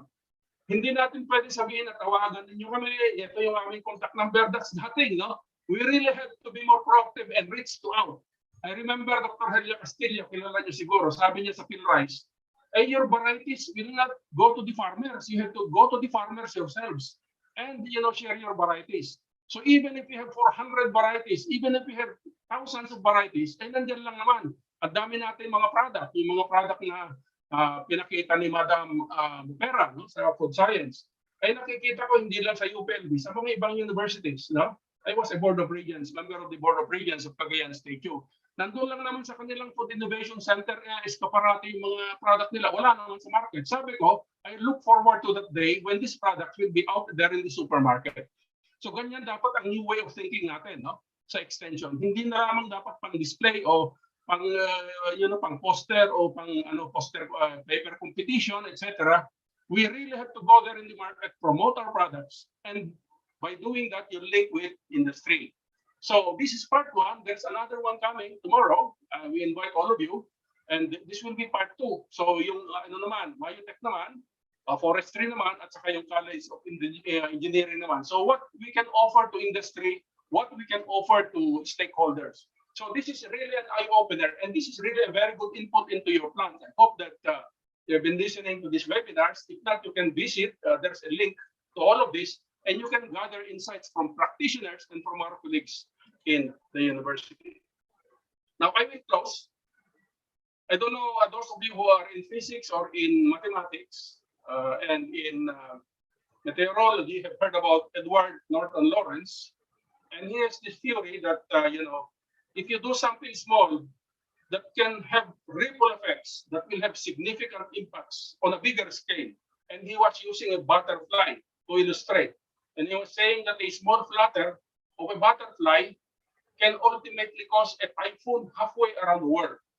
So this is how we really have to view our work. No matter how small, no matter how, itong mga ginagawa natin sa CAFS, sa College of Agriculture, maliliit ito. Everything started small. You know, even Bill Gates started in a garage. They start small, but when they flutter, they will create a butterfly effect. And this is our butterfly in the College of Agriculture and in Extension. Hindi na lang sa university ito, but this is our formula. So we do research. We are the leader. We say we are the national research institution. We should also be a model of extension, and we can participate. In fact, we can lead all the other universities in developing capacities of provinces in doing extension work, and our linkages with farmers and fishers through digital technologies, you know, agriculture 4.0. So research, extension, farmer linkages. This is the backbone of agriculture modernization. But this will not flutter because it will need a wing. And so we have a political will. Narinig natin yung hindi naman politiko, but of course, he is the leader, our leader, the chancellor. He is really very passionate about future proofing and all. And of course, he has a vision. So if you have a will and a vision and a strategic mind, you will really be able to pull research and extension to newer heights. Because of course, you will not need also the provinces where we will operate. This is now the new modality of extension. We operate in the provinces and we do it through partnerships. So these are the elements of a butterfly. Now, how do we make it fly? So you need other two support systems, a program. This is where also UPLB, College of Agriculture, can lead. We have to lead, extend help to provinces in developing extension programs with the support of the Department of Agriculture and national agencies. So now we are ready to fly. And so the wind beneath the wings of this butterfly is now this new doctrine that was enunciated by Governor Mandanas. He will also be speaking on November 5. I think you can listen to him. So this is how we will do it. You can forget all those things that I've said in the last 15, 20 minutes.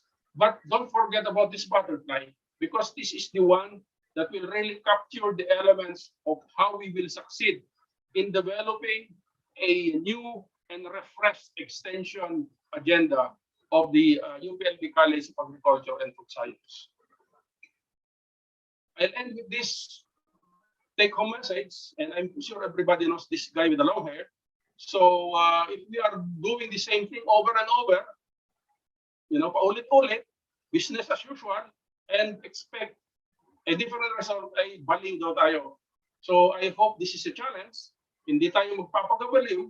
We are going to redo and reinvent and refresh what we are doing so that we will expect different results. Really addressing the challenges of what we call disruptive challenges in the task environment.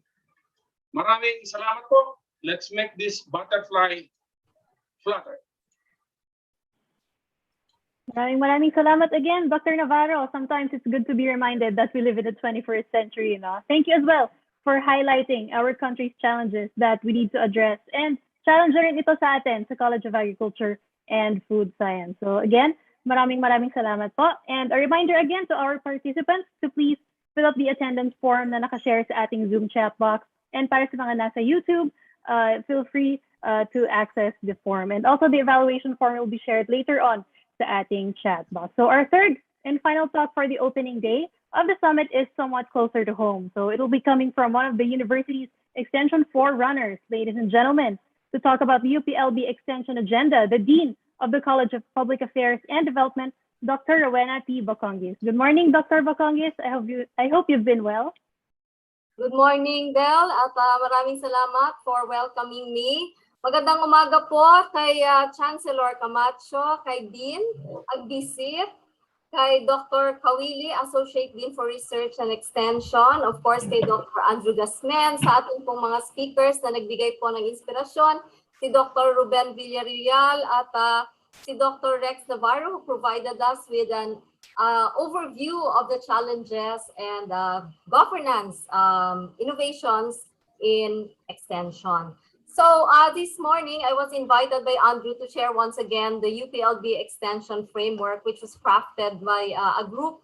This is an ad hoc committee on extension framework agenda. I have presented the results of this in a webinar sponsored by OVCRE But Andrew said that I will give a review, and also for those who have not attended, this can be, an overview of what we have done so far to create an extension framework. So these are the members of the committee. So on behalf of Chancellor, Vice Lead, and the members of the committee, so representing CA is Dr. Dong Angeles. I saw he's here right now. So good morning po. I'm going to present again the outputs of our consultation with the different committee members. Now, when we were asked to do this, the first question really is, can we have a one agenda that would embrace everything that we do in UPLB? Because as you know, extension is something that is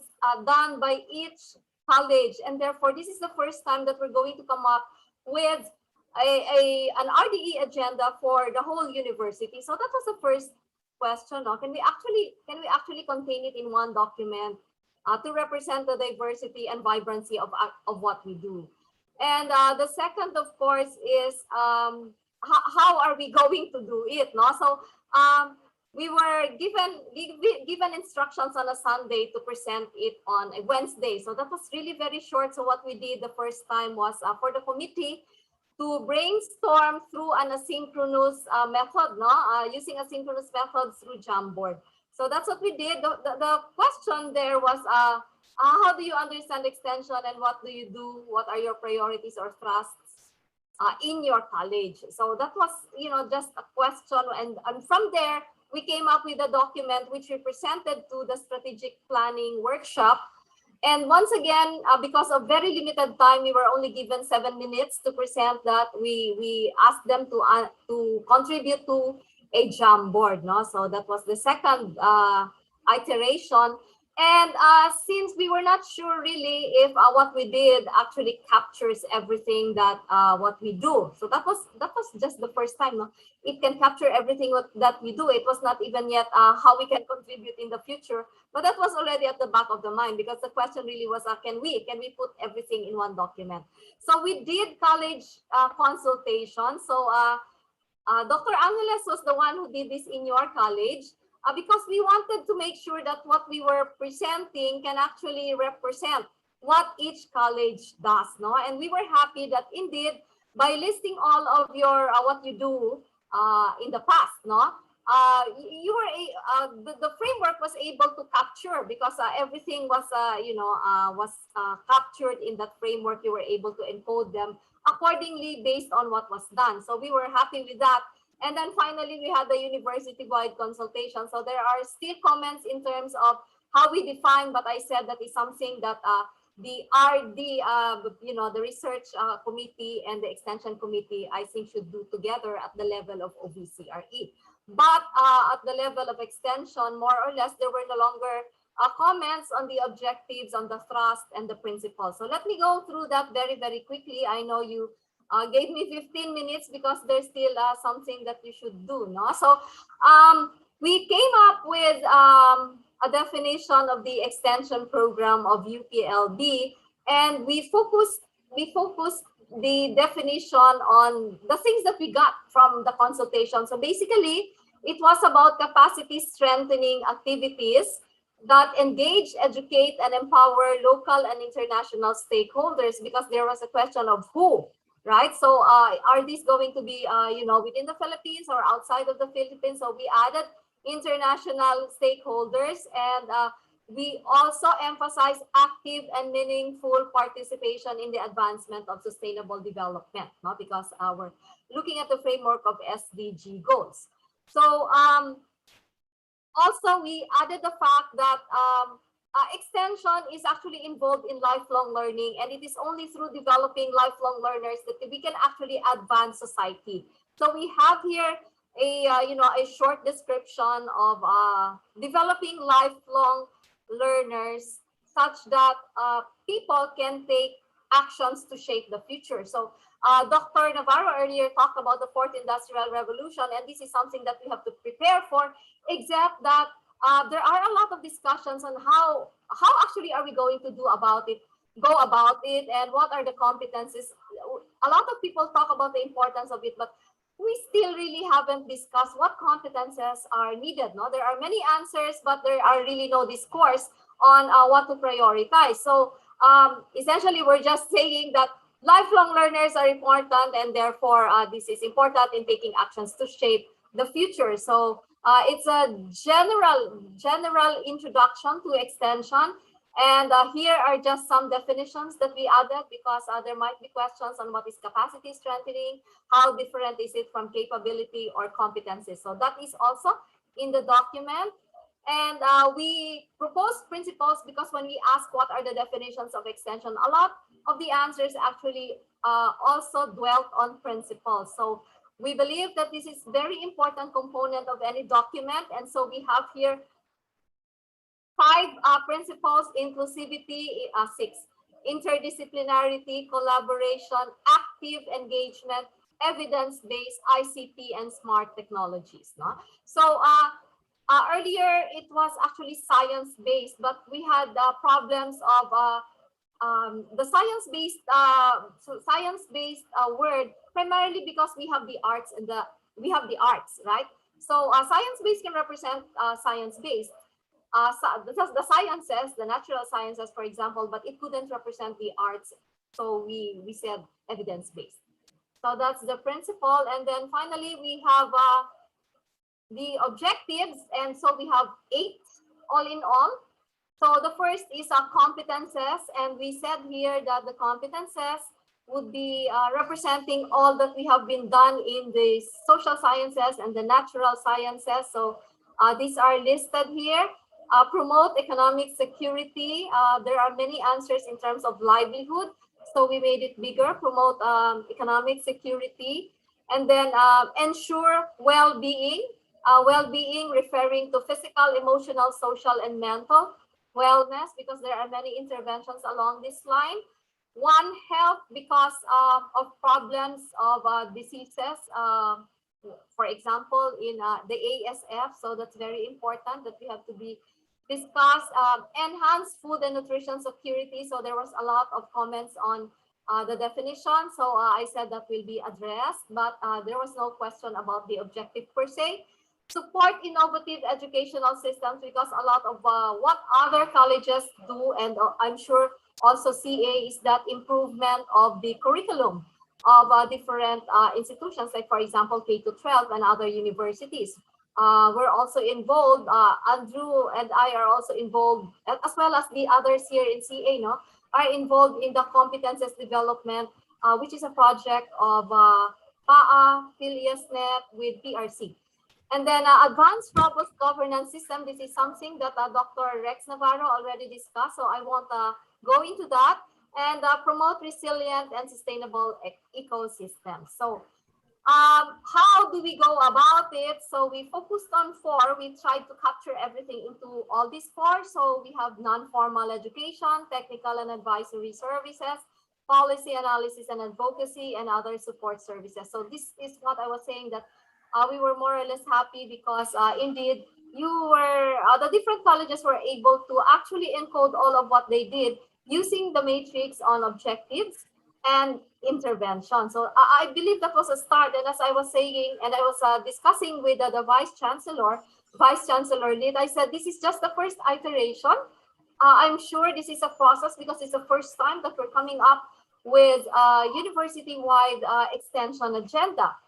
So of course, the other problem is how to, synchronize it with the research agenda, which is being separately done through another set of consultations. So this is the example that we asked you to fill up, and we're happy that there were no outliers. I mean, I'm sure you tried your best to also put them there.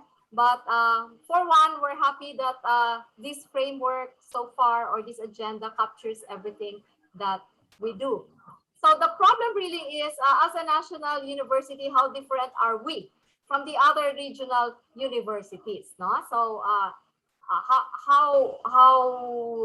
how can we make a difference as a national university? So we placed here that we develop and promote extension modalities, and part of that, of course, will be looking into governance issues on extension, looking into modalities of extension, methods of extension. So how can we improve the system of providing extension or partnering and collaborating with others? No? So that's one of the things that we problematize. And as a result of that, all of this, Nakakain ka ng we tried to come up with themes, no? So finally, we started with objective, and then we ended up with themes. But in the presentation, we will start with the themes and then the objectives, right? In the document, rather.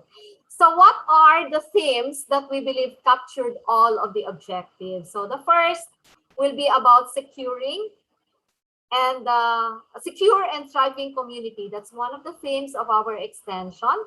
Health and well-being, very important, especially with the cases now where there's global transmission, global problems when it comes to health and well-being. Sustainability and resilience. I don't think I have to talk much about it. You better, and I believe you know better than me. Sorry, this is food and nutrition security. And then I think institutional development was discussed very well by Dr. Navarro as well. No? So, of course, Dr. Navarro talked about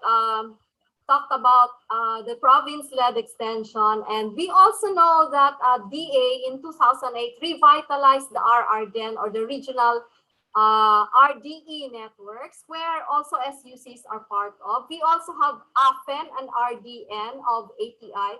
So there is also this another network organized by ATI, and there is this province-led network organized at the province level because of the Mandanas ruling. We also have, for example, the network of PICARD, and we have on the part of DA, we have commodity programs. On the part of PICARD, we have the ISPs, no, or the industry strategic plans. No? So I don't know how you're going to factor that all in, because these are all agricultural concerns. You have DA, you have PICARD, and of course you have the different RDIs, no? Like PhilRice, PCC. So that is really something that should be considered when CA crafts their extension agenda, because I think CA plays a very important role in developing our communities here in the Philippines, primarily because a lot still rely on agriculture. So with that, I would end with our tagline in UPLB Extension Agenda: engage, educate, and empower. Thank you very much. Very well said. Thank you very much, Dr. Bocongis, for defining the UPLB Extension Agenda and also for reminding us the extension principles, objectives, interventions, and themes, and also how UPLB is set apart from other institutions. So very wise words from the UPLB Extension: engage, educate, and empower. So again, thank you very much to Dr. Bocongis and to our RPs for this morning. So I think it's time for us to show our appreciation through certificates of appreciation. So let us please allow me to read the citation. The College of Agriculture and Food Science, University of the Philippines, Los Baños, Laguna, Philippines, presents this certificate of appreciation to Dr. Ruben L. Villarreal for serving as the resource person on the College of Agriculture and Food Science Extension Summit held on November 4, 2021 via Zoom, given this 4th day of November 2021 at the College of Agriculture and Food Science, University of the Philippines, Los Baños, Laguna, Philippines. Signed by the Associate Dean for Research and Extension, Dr. Barbara L. Kawili, and the Dean of the College of Agriculture and Food Science, Dr. Elpidio M. Agbisit Jr. So again, thank you very much, Dr. Villarreal. We present to you this e-certificate muna. And next naman po, this certificate of appreciation is presented to Dr. Rex L. Navarro for serving as a resource person on the CAFS Extension Summit held on the 4th of November via Zoom, given this day, November 4, at the College of Agriculture and Food Science, University of the Philippines, Los Baños, Laguna, Philippines. Again, signed by the Associate Dean for Research and Extension, Dr. Barbara L. Kawili, and the CAFS Dean, Dr. Elpidio M. Agbisit Jr. So thank you again to Dr. Rex Navarro. And last but not the least, we present this certificate of appreciation to Dr. Rowena D.T. Bocongis for serving as a research person on the College of Agriculture and Food Science Extension Summit held on November 4 via Zoom, given this 4th day of November 2021 at the College of Agriculture and Food Science, University of the Philippines, Los Baños. Signed again by the Associate Dean for Research and Extension, Dr. Barbara L. Kawili, and the Dean of the College of Agriculture and Food Science, Dr. Elpidio M. Agbisid Jr. Once again, thank you very much to Dean Bacongis for sharing with us all about the UPLB Extension Agenda. Yeah, thank you so much po sa ating mga resource persons. And I think we can also have another round of group photos bago tayo magsimula with the presentation proper. And so let us all please open our cameras for another round of photo op para po sa nandito pa sa ating Zoom. And later on, sa mga nasa YouTube. So later na tayo siguro mag-photo op. All right? So ready na po tayo? 4 pages ulit. Please open our cameras in 3, 2, 1, smile. All right, next page po. Ready? 3, 2, 1, smile. Next page po. 3 out of 4. Ready? Smile in 3, 2, 1, cheese. And last page po. 3, 2, 1, smile. Okay, thank you very much po. And now we proceed with one of the highlights then ng ating CAFS Extension Summit Day 1, which is the presentation and discussion of CAFS units, extension programs, and projects. So for our unit representatives, you are given 30 minutes each for your presentation. Now, I apologize in advance. I might have to interrupt your report. I will be giving you a reminder when you have 5 minutes left to wrap up your presentation. So let us start with my home institute, the Agricultural Systems Institute, and to present our extension programs and projects, please welcome Director Virgilio T. Vilancio. Good morning, Doc Hill.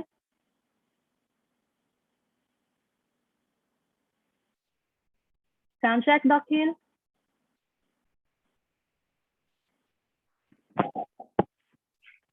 Okay. May I say it? Yes, sir.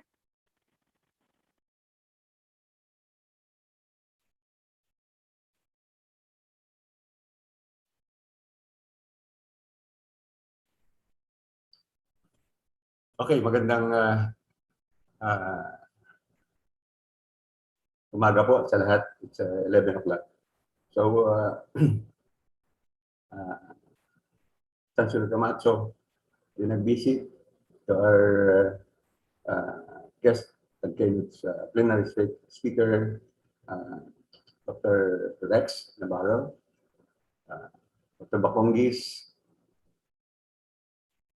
Dr. Villarreal, and my fellow CAFS reps and faculties.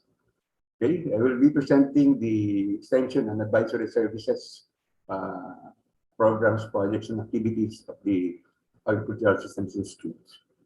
And I will try to present, just provide a brief information about the ASI, the Agricultural Systems Institute, its major programs, the extension programs, projects, and activities, what are the extension and advisory services, resources, and a little on our partners and linkages. And I will go straight to the brief profile of ASI. Our vision is to become a center of excellence in agricultural systems for sustainable development. And in order to achieve it, we want to provide excellent leadership in agricultural systems education, research, in development, extension, and advocacy. To do that, yung aming organizational structure. As we all know, the Agricultural Systems Institute is a merger of 3 former units within the College of Agriculture, the Department of Agricultural Education and Rural Studies before, the Department of Soil Science and the Farming Systems and Soil Resources Institute. But now, as an institute, Agricultural Systems Institute, we have 3 divisions. And these are the Division of Agricultural Extension and Rural Studies, which is DARS, Division of Agricultural System Studies, which is DARS, and the Division of Soil Science and DSS. So our goal basically provide some specific activities with respect to our mission, that is to provide quality instruction, training in agricultural systems, soil science, and agricultural extension, as well as its research and extension goal. Okay. ASI has faculty and staff of about 70 personnel. 18 of them are faculties. 26 are research and extension professional staff, with 26 of us in the administrative group.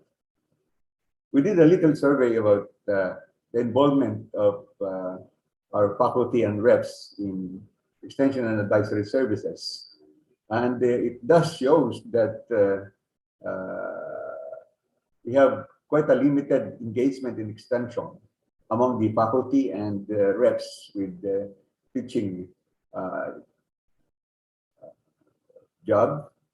But our research extension and professional staff devote at least 41 to 60% of their time on extension, the same manner as they devote themselves in conducting research and other public service. So in the picture, this is ASI. Okay, as to the major programs of the Agricultural Systems Institute, we have 6 banner programs in research in RDE. And these are what? Enhancing soil resources in agricultural systems adaptation to climate change, organic agriculture program, crop animal systems program, managing agrobiodiversity program, and agricultural systems extension and entrepreneurship program. And all these have their component, an extension and advisory services, basically converging on the number 6 program, the agricultural systems extension and entrepreneurship program. Though the other programs have also some built-in extension activities built into their research activities. So these are the major programs: enhancing soil resources in agricultural systems program. So basically, we are working on development of strategies and technologies to enhance soil resources and sustain productivity and environmental quality. Agricultural systems adaptation to climate change program. Basically, to enhance the resilience of agricultural systems to the hazards of climate change, and develop green agricultural technologies to help mitigate climate change. So basically, our thrust is how agricultural systems can adapt to climate change. And first one of our program is an organic agriculture program.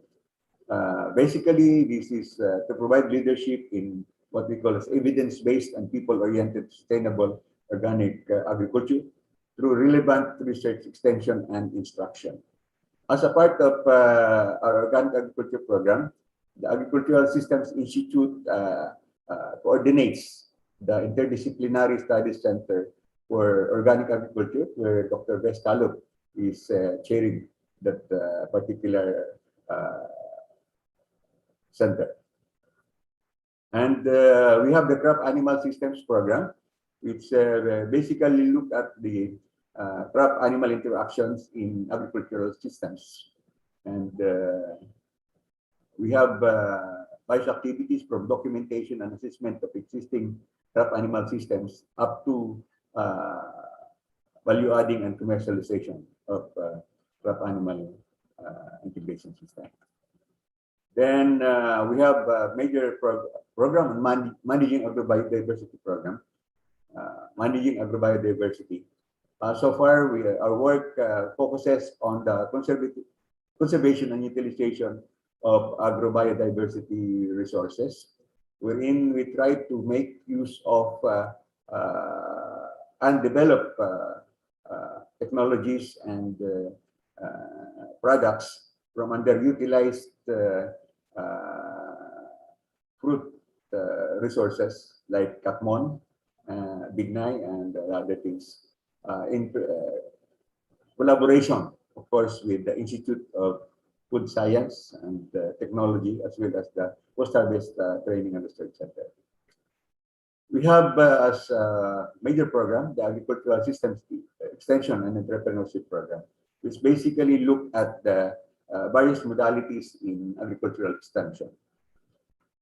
Okay, so as far as the extension and advisory services programs, projects, and activities with the Agricultural Extension and Entrepreneurship Program, under that we have of course, the Farmer Scientist Training Program, the Learning from the Master Seminar Series, and all other things.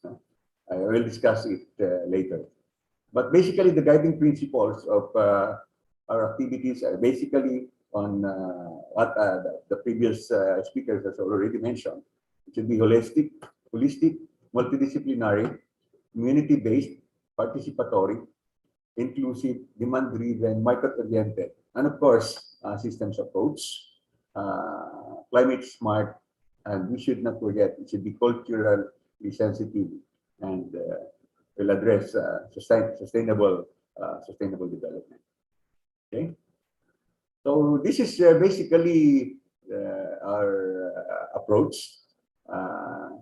Coming from the Farming Systems and Solar Resources Institute, we still make use of what we call the Farming Systems Research and Extension process, from the site selection to site diagnosis, planning and design, implementation, evaluation and testing, and disseminations. And there are a set of activities that will reflect the participatory methods at various stages of the activities. And basically, this will fit very well on what Dr. Rex Navarro has mentioned as to how we will approach the provincial agricultural fisheries extension systems and provide them some help. Basically, given your experience with the Farming Systems and Solar Resources Institute, backstopping the Agricultural Research Office, which is a forerunner of the Bureau of Agricultural Research.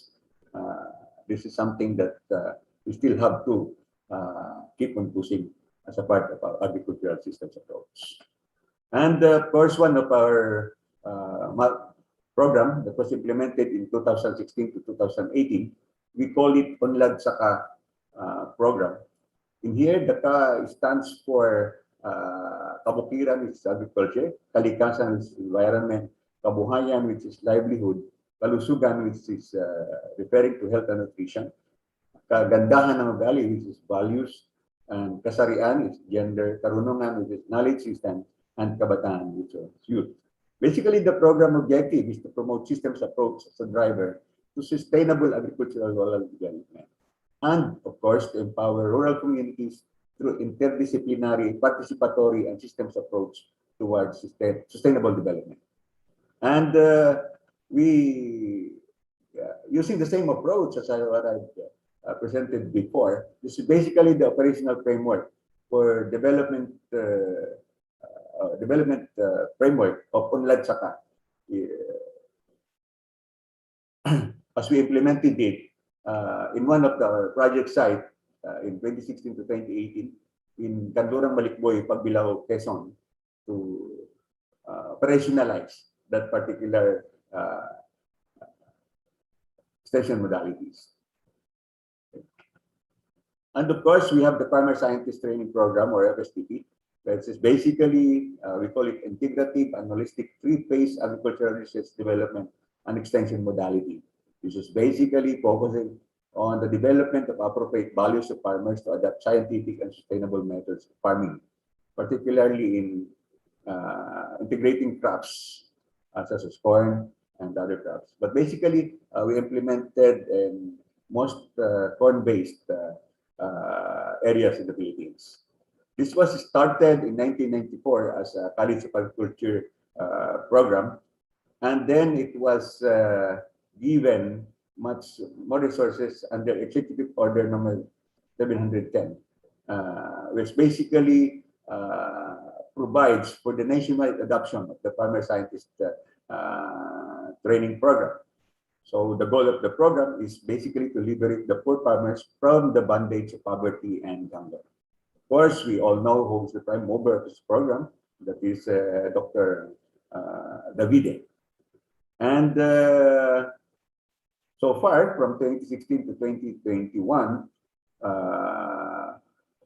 we already trained about 5,500 farmers, 670 agricultural extension workers, 133 participants from our partner agencies, 67 out of school youth, 17, and also partnered with 17 state universities and colleges, and 1 non-government organization. And of course, our main partner at the national level is the DA-ATI, the Department of Agrarian Reform, the DNR, DALG, DOST, and of course, a network of state universities and colleges and non-government organizations, as I mentioned before. And we were provided through ATI, a budget of allocation to ATI, about 10 million, and the UPLB, through the Office of the Chancellor, provided 1.5 million per year budget commitment. And of course, before we implemented it in 4th to 5th class municipalities, now we are trying to look at it, expanding it into the 1st, 2nd, and 3rd class municipalities, as well as the IP communities. One of our part of our extension program is the conduct of learning from the Master Seminar Series. That's why in this seminar, in this meeting, we termed Dr. Ruben Villarreal as the master, because in here we try to invite a resource person who can share what we call the not in the book, a touching of the heart, a direction leading seminar that will be a venue by which they can share the lessons and experiences they have accumulated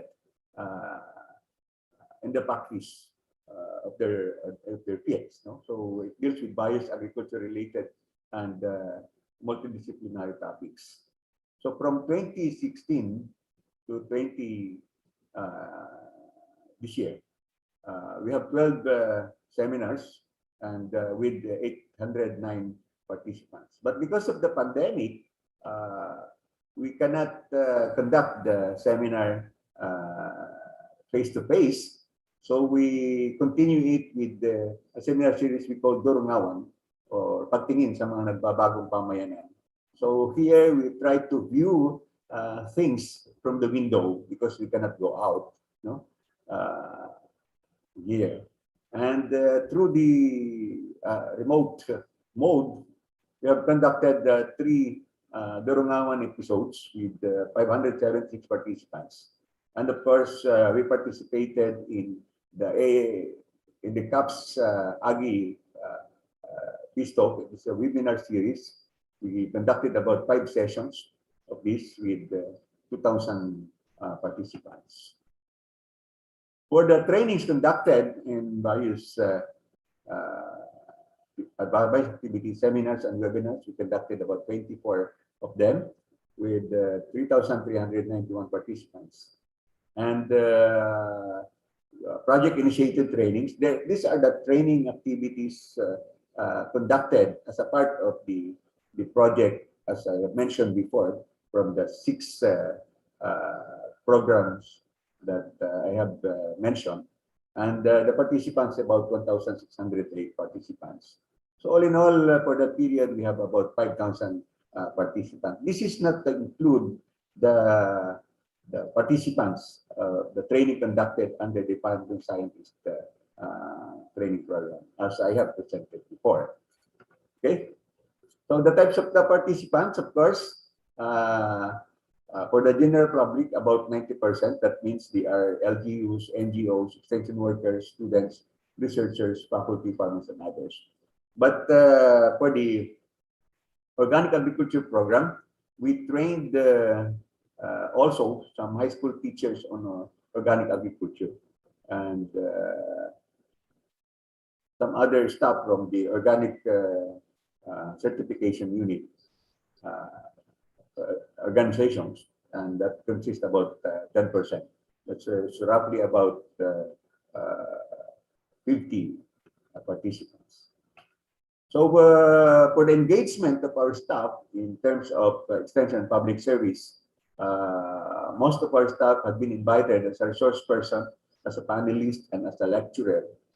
And of course, in conducting the training program as training coordinator, organizer, and facilitator and moderator.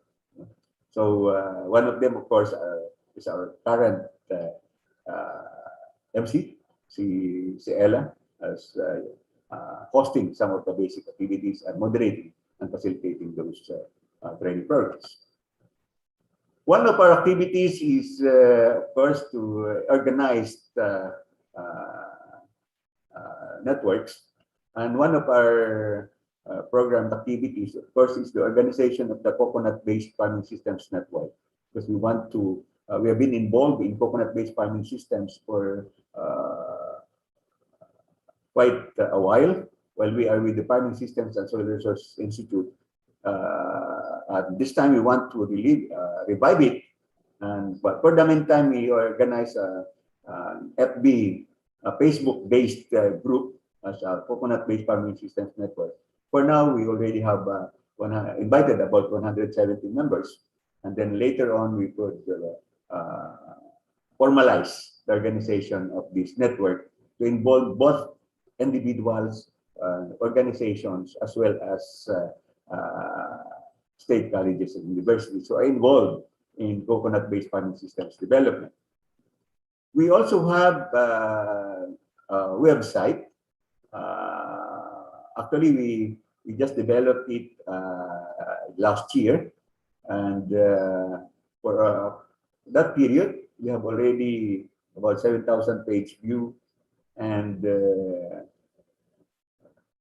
our view page, we have about 3,651 and 406 individuals who are participating in this website.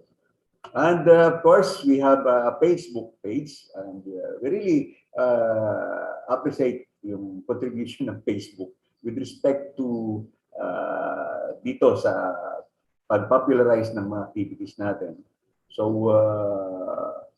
well, about more than 5,000 already following this Facebook page, where we send updates about going on with Agricultural Systems Institute and all other things. Okay, so what are our extension and advisory services resources? Of course, we have training and lecture facilities such as lecture halls and all those things. But I'd like to take a look at this, focus on this ORDEC, Organic Agricultural Research Development and Extension Center, that was developed with the grant from the Bureau of Agricultural Research for the building and all those things. But the UPLB allocated about 7 hectares as a venue for this, as a site for WARDEC. So we are establishing WARDEC to serve as a venue for research and development with respect to organic agriculture. This is the development plan of WARDEC. So we have already allocated the land use plan of WARDEC from office buildings, the edible landscape is already being established, ornamental garden, vegetable gardens, and so on. But of course, foremost with this is of course the organic fertilizer production, and of course crop animal integration. So this is the site, while it was not yet fully developed, but the building is right there. Unfortunately, wala pang pintura, but we have already provided budgets for its painting as well as the installation of the water system. The soft launch was on July 26, 2019.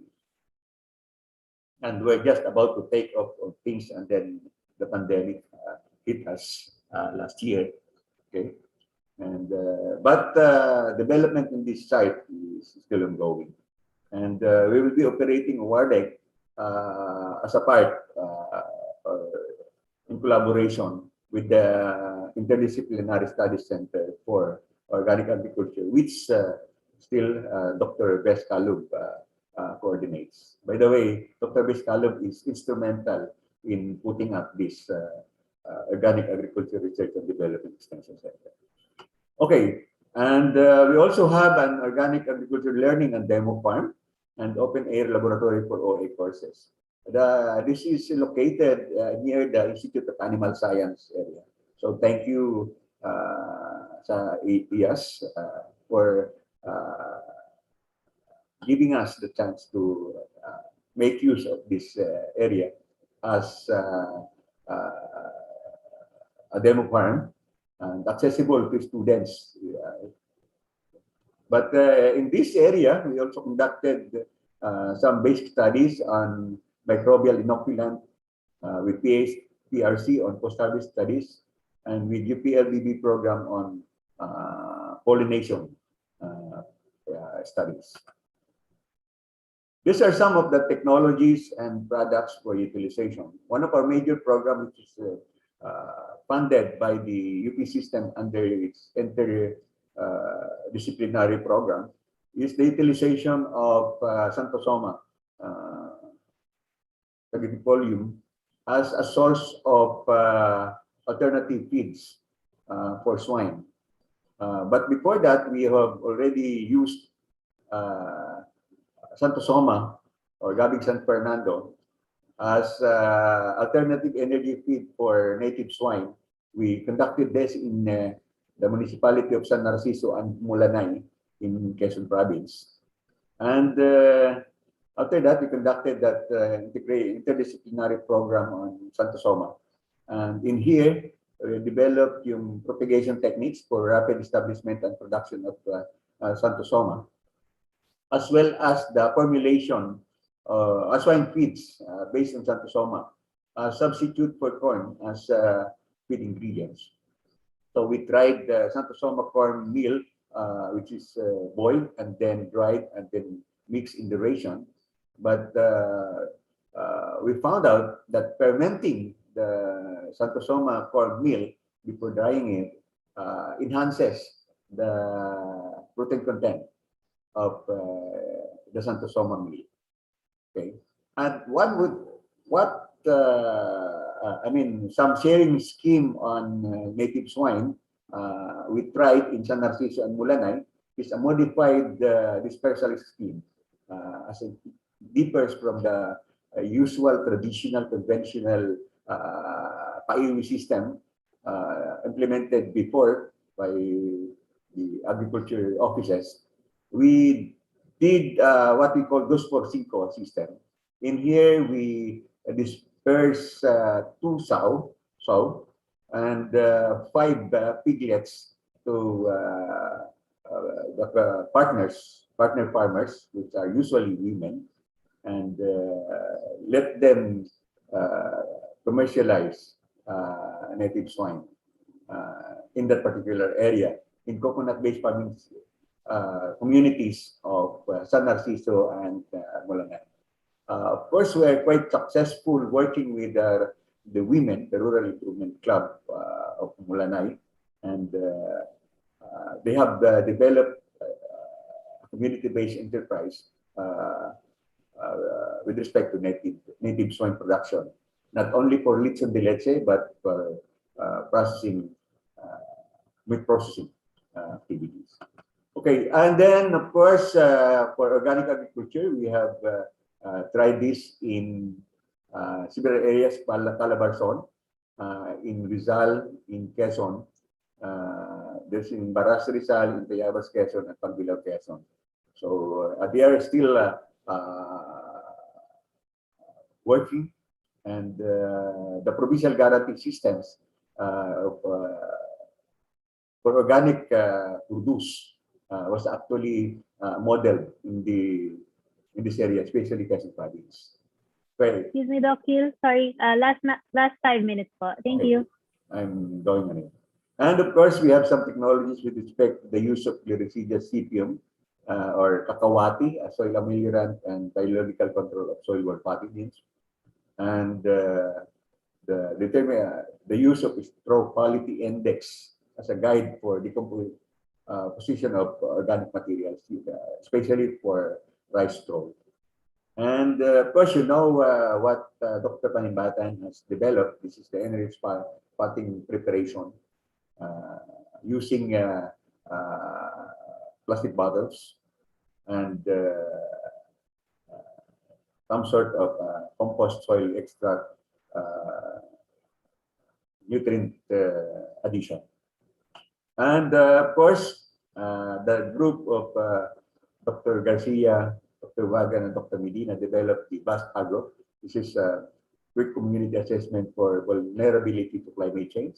This has been used by several HUCs already in the PBDs. And then site-specific nutrient management. This is a quick guide for my maize fertilization for corn. This was developed in cooperation with our partners in the Institute of Plant Breeding.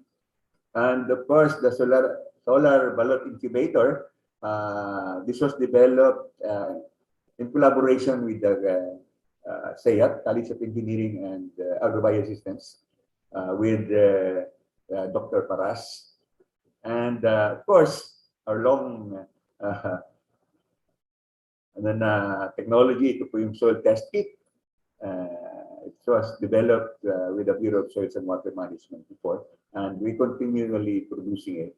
And yes, of course, the group, Dr.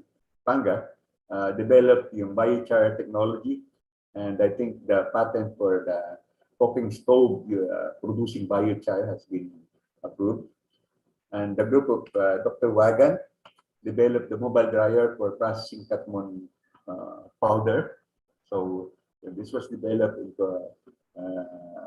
cooperation with IFST and the PHCRC.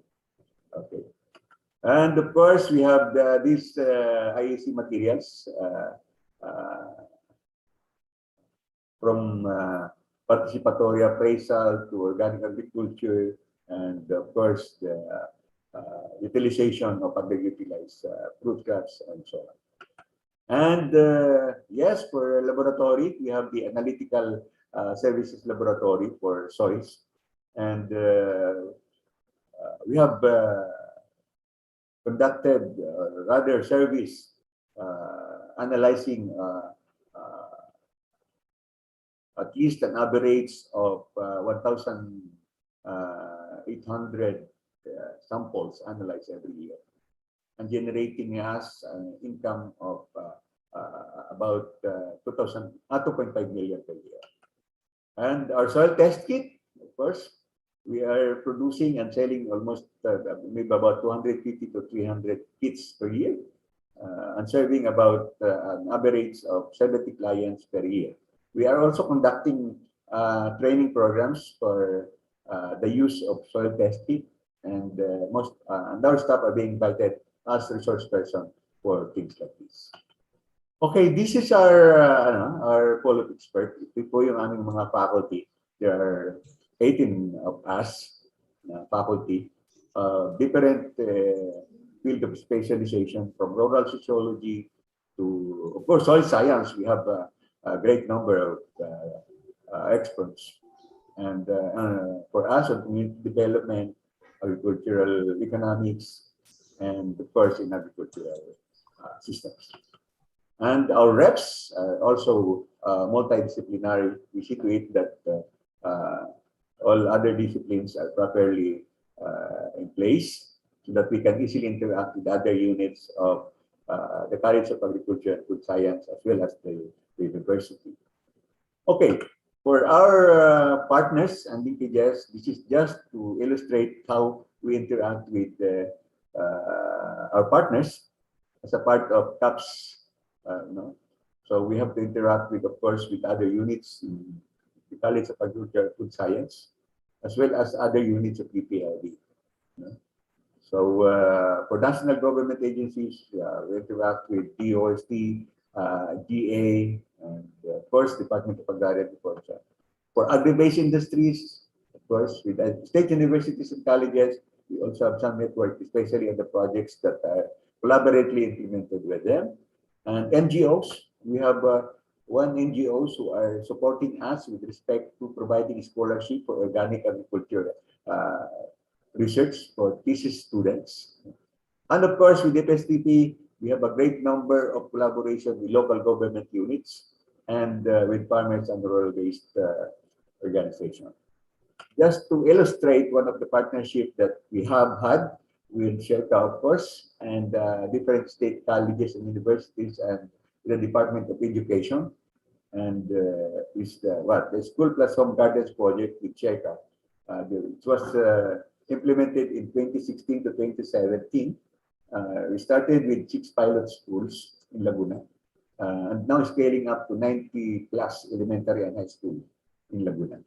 And Sheka being a regional nature, these are now being developed and introduced in other areas in Southeast Asia. I think this time in Cambodia. And of course, we have another areas being, except Laguna, we also have some in Busuanga and Coron, and in Carbancalan, Negros Occidental, in Romblon, and of course other ECUs with has this program. So yun po yung isa lang po yan sa collaboration na ginawa nating example.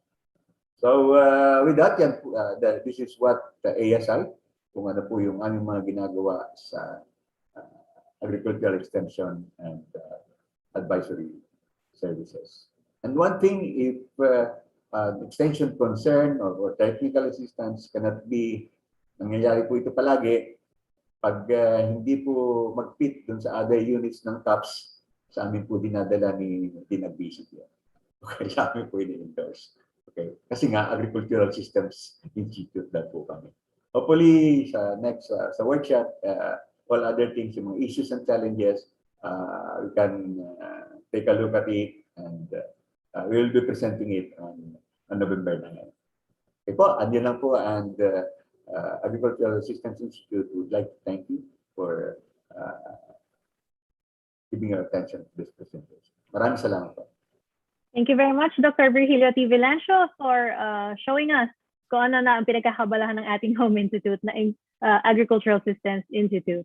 So thank you very much. And now we move on to the next unit na magpe-present ng kanilang extension programs and activities, the Institute of Food Science and Technology. So for the representative of IFSC, feel free to share your screen whenever you're ready. Thank you very much.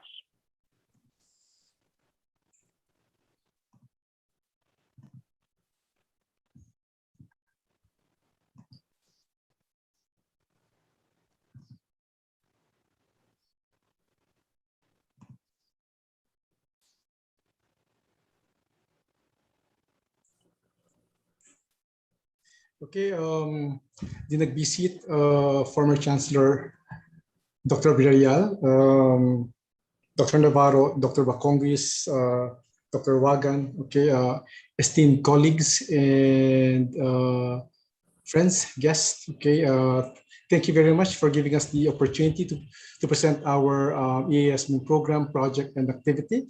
I will be presenting the EASM programs of the Institute of Food Science and Technology, and I'm Richard R. Navarro, and the head of the the chair of the Extension Committee of IFSC.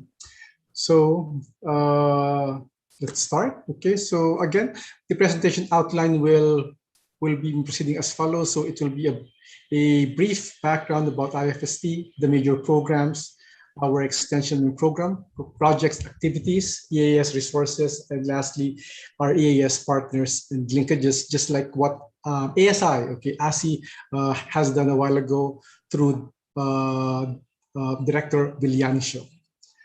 Okay, so IFST is headed by our well-loved director, Dr. Lotus E. Bupera, okay, who had been holding the Institute since 2015, okay, and for just to start the discussion about extension, okay, she says that extension above all is public service, disseminating our technologies, which brings us closer to serving the Filipino people. And I am very, very happy that this summit has been thought of by our Wastas Beloved College, because I think that it is imperative that our ability to provide in public service should be all the more made vigorous, especially in this time of pandemic.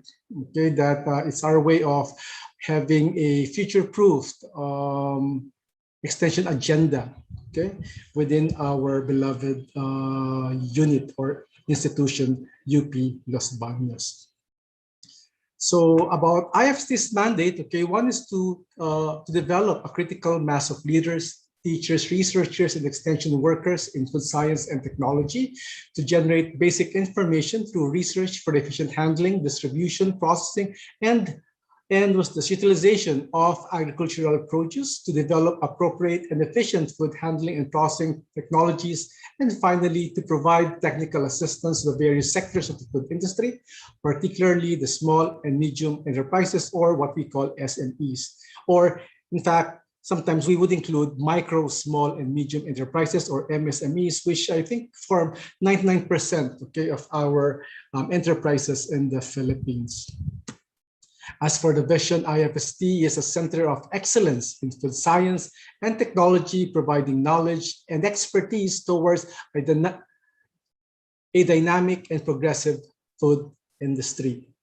As for our EAS Trust, we hope to provide quality training in food science and technology and related fields to render technical assistance to various sectors of the food industry, to conduct seminars, webinars on the efficient handling, distribution, processing, new product development, and utilization of agricultural produce that will benefit the food industry, to develop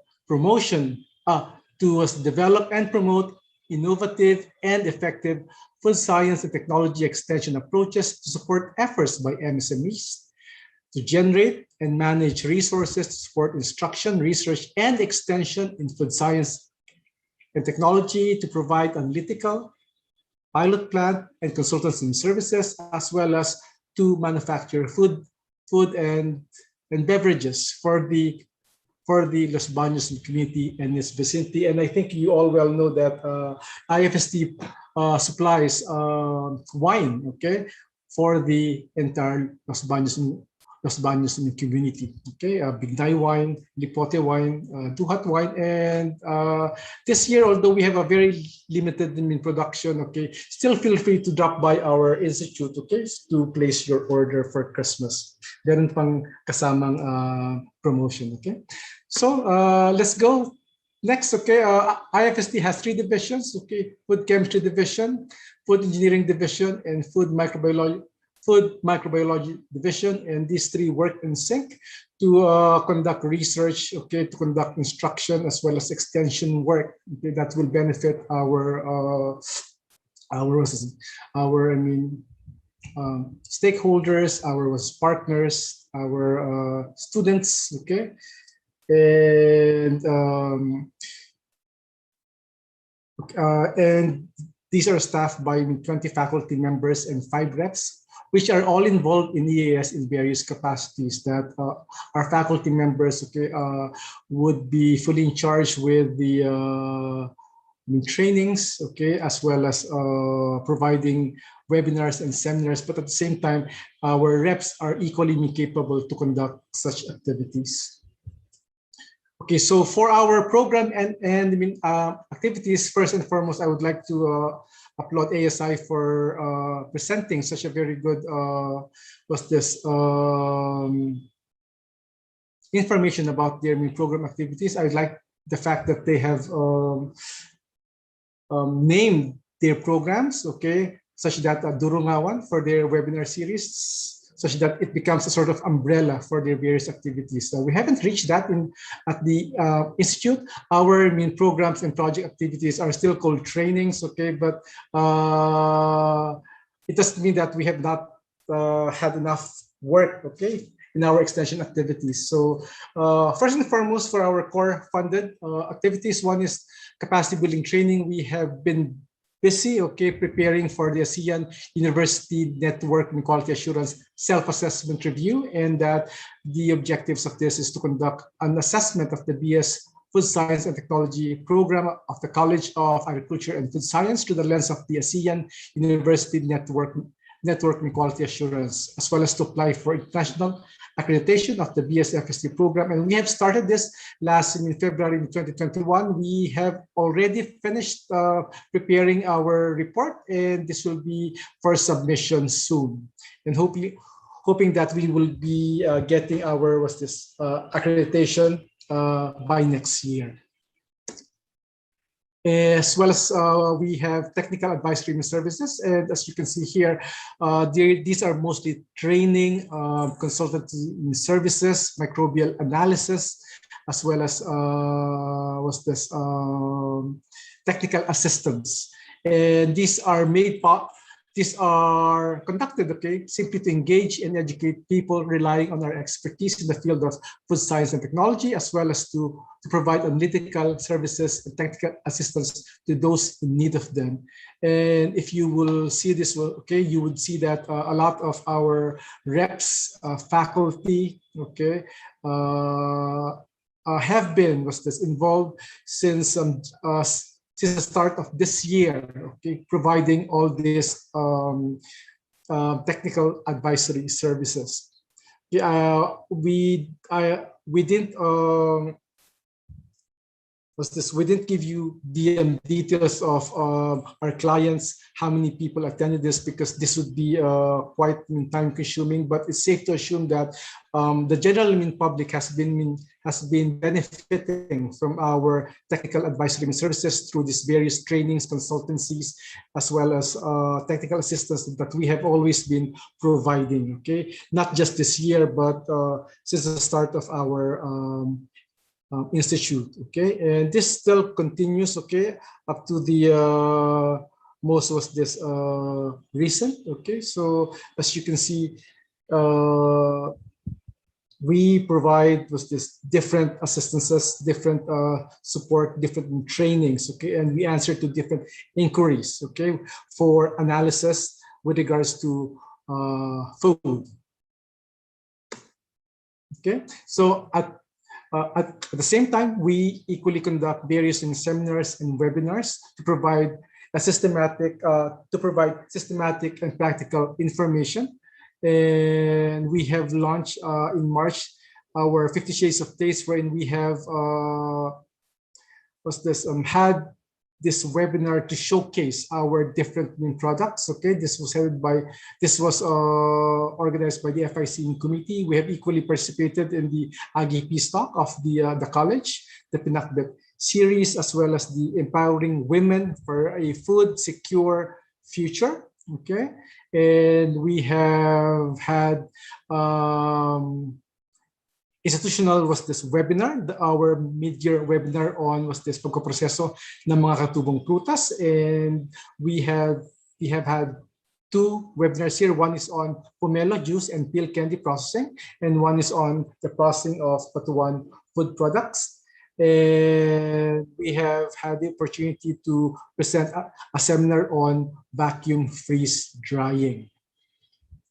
So aside from that, we have maintained our website as well as other SOCMED platforms wherein we disseminate our research outputs and knowledge. Okay, and I mean for general information, I think the general public becomes our client. It will include, of course, LGUs, NGOs, MSMEs, okay, students, extension workers, researchers, SUCs, okay. And for our resources, we use our website, Facebook, YouTube, IEC materials. For IEC materials, we have had books, videos, modules, and as of this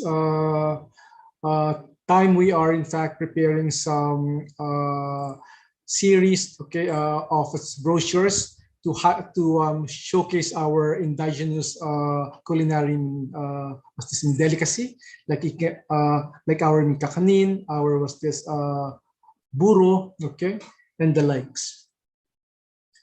And what else? Okay, for our externally funded ES program, okay, we still have trainings, okay, but this time, okay, these are invited in trainings, and our faculty and reps, okay, get to be invited to different places, okay, or by different cooperatives, okay, to conduct, okay, trainings on processing, like fish processing, soybean processing, food safety and hazard processing certification, fat and oil analysis. Even though this in drafting workshop, okay, we get to be invited in thermal processing, okay, and we are basically available, okay, for requests for trainings, and that they would be more than happy to accommodate the requests of different LGUs, different organizations, institutions. And we have always been more than available to go to their place of choice and conduct these trainings. The same thing, okay, we have been invited for webinars and seminars, okay. So as you can see here, okay, that these are just 3 webinars that have been conducted, but the objective is always to provide participants with relevant information on the technology being presented, with the hope that the technology will be adopted, or that knowledge about the technology will help their present circumstance. And we are equally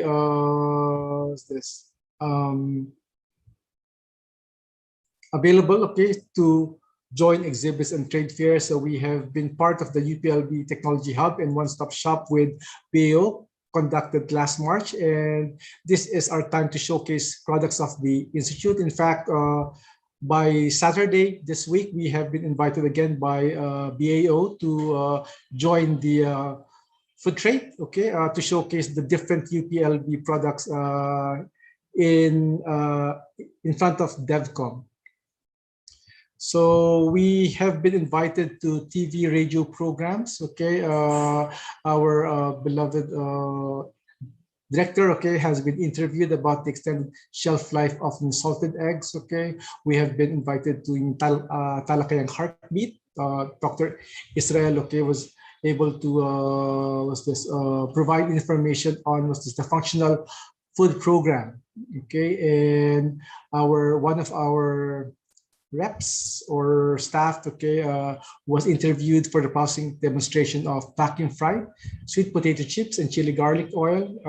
Dr. Israel was part of the Filipino Science Hub presentation, okay, which is a US-based non-registered non-profit organization that promotes the culture of STEM education and research. And the objectives of these are just to inform listeners about new processing technologies, products, or approaches, okay, that would be beneficial for them. And lastly, we equally attended the workshop, okay, and this will be to provide relevant and useful information, okay, that could be echoed, okay, to the Institute. So for our EAS resources, okay, we have experts in food science and technology and related fields. We have our pilot plant, as you can see here, okay. Our analytical laboratories are open for the services.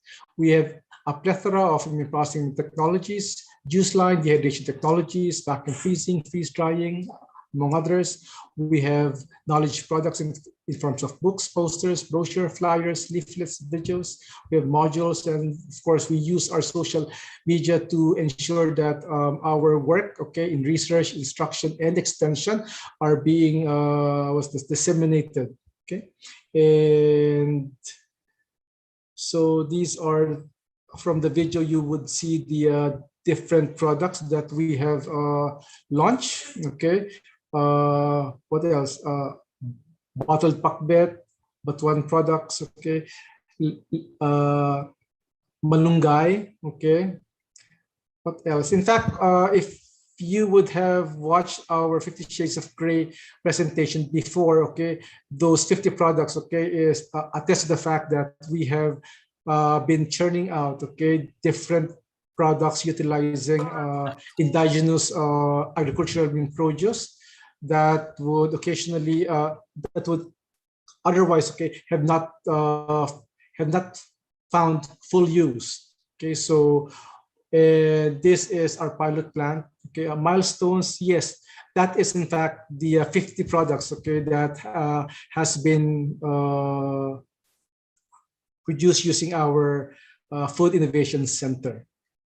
Okay, so as for our linkages, okay, our partners, okay, we are partnered with DOST, DA, LGUs, SUCs, our industry partners, McDonald's, MSMEs, okay, other government and non-government agencies, and we have partnered with foreign institutions. For example, would be the Korean Food Research Institute, the Korean Flower Tea Culture and Promotion Association, and Obihiro University of Agricultural and Veterinary Medicine, which in fact supports us in terms of research, okay, projects, what else, exchange programs, so those things. And so I guess that's it, okay? So those are the many extension and service, okay, and activities that IFST has done for the past 1 year, but it's not just for 1 year, okay, that we have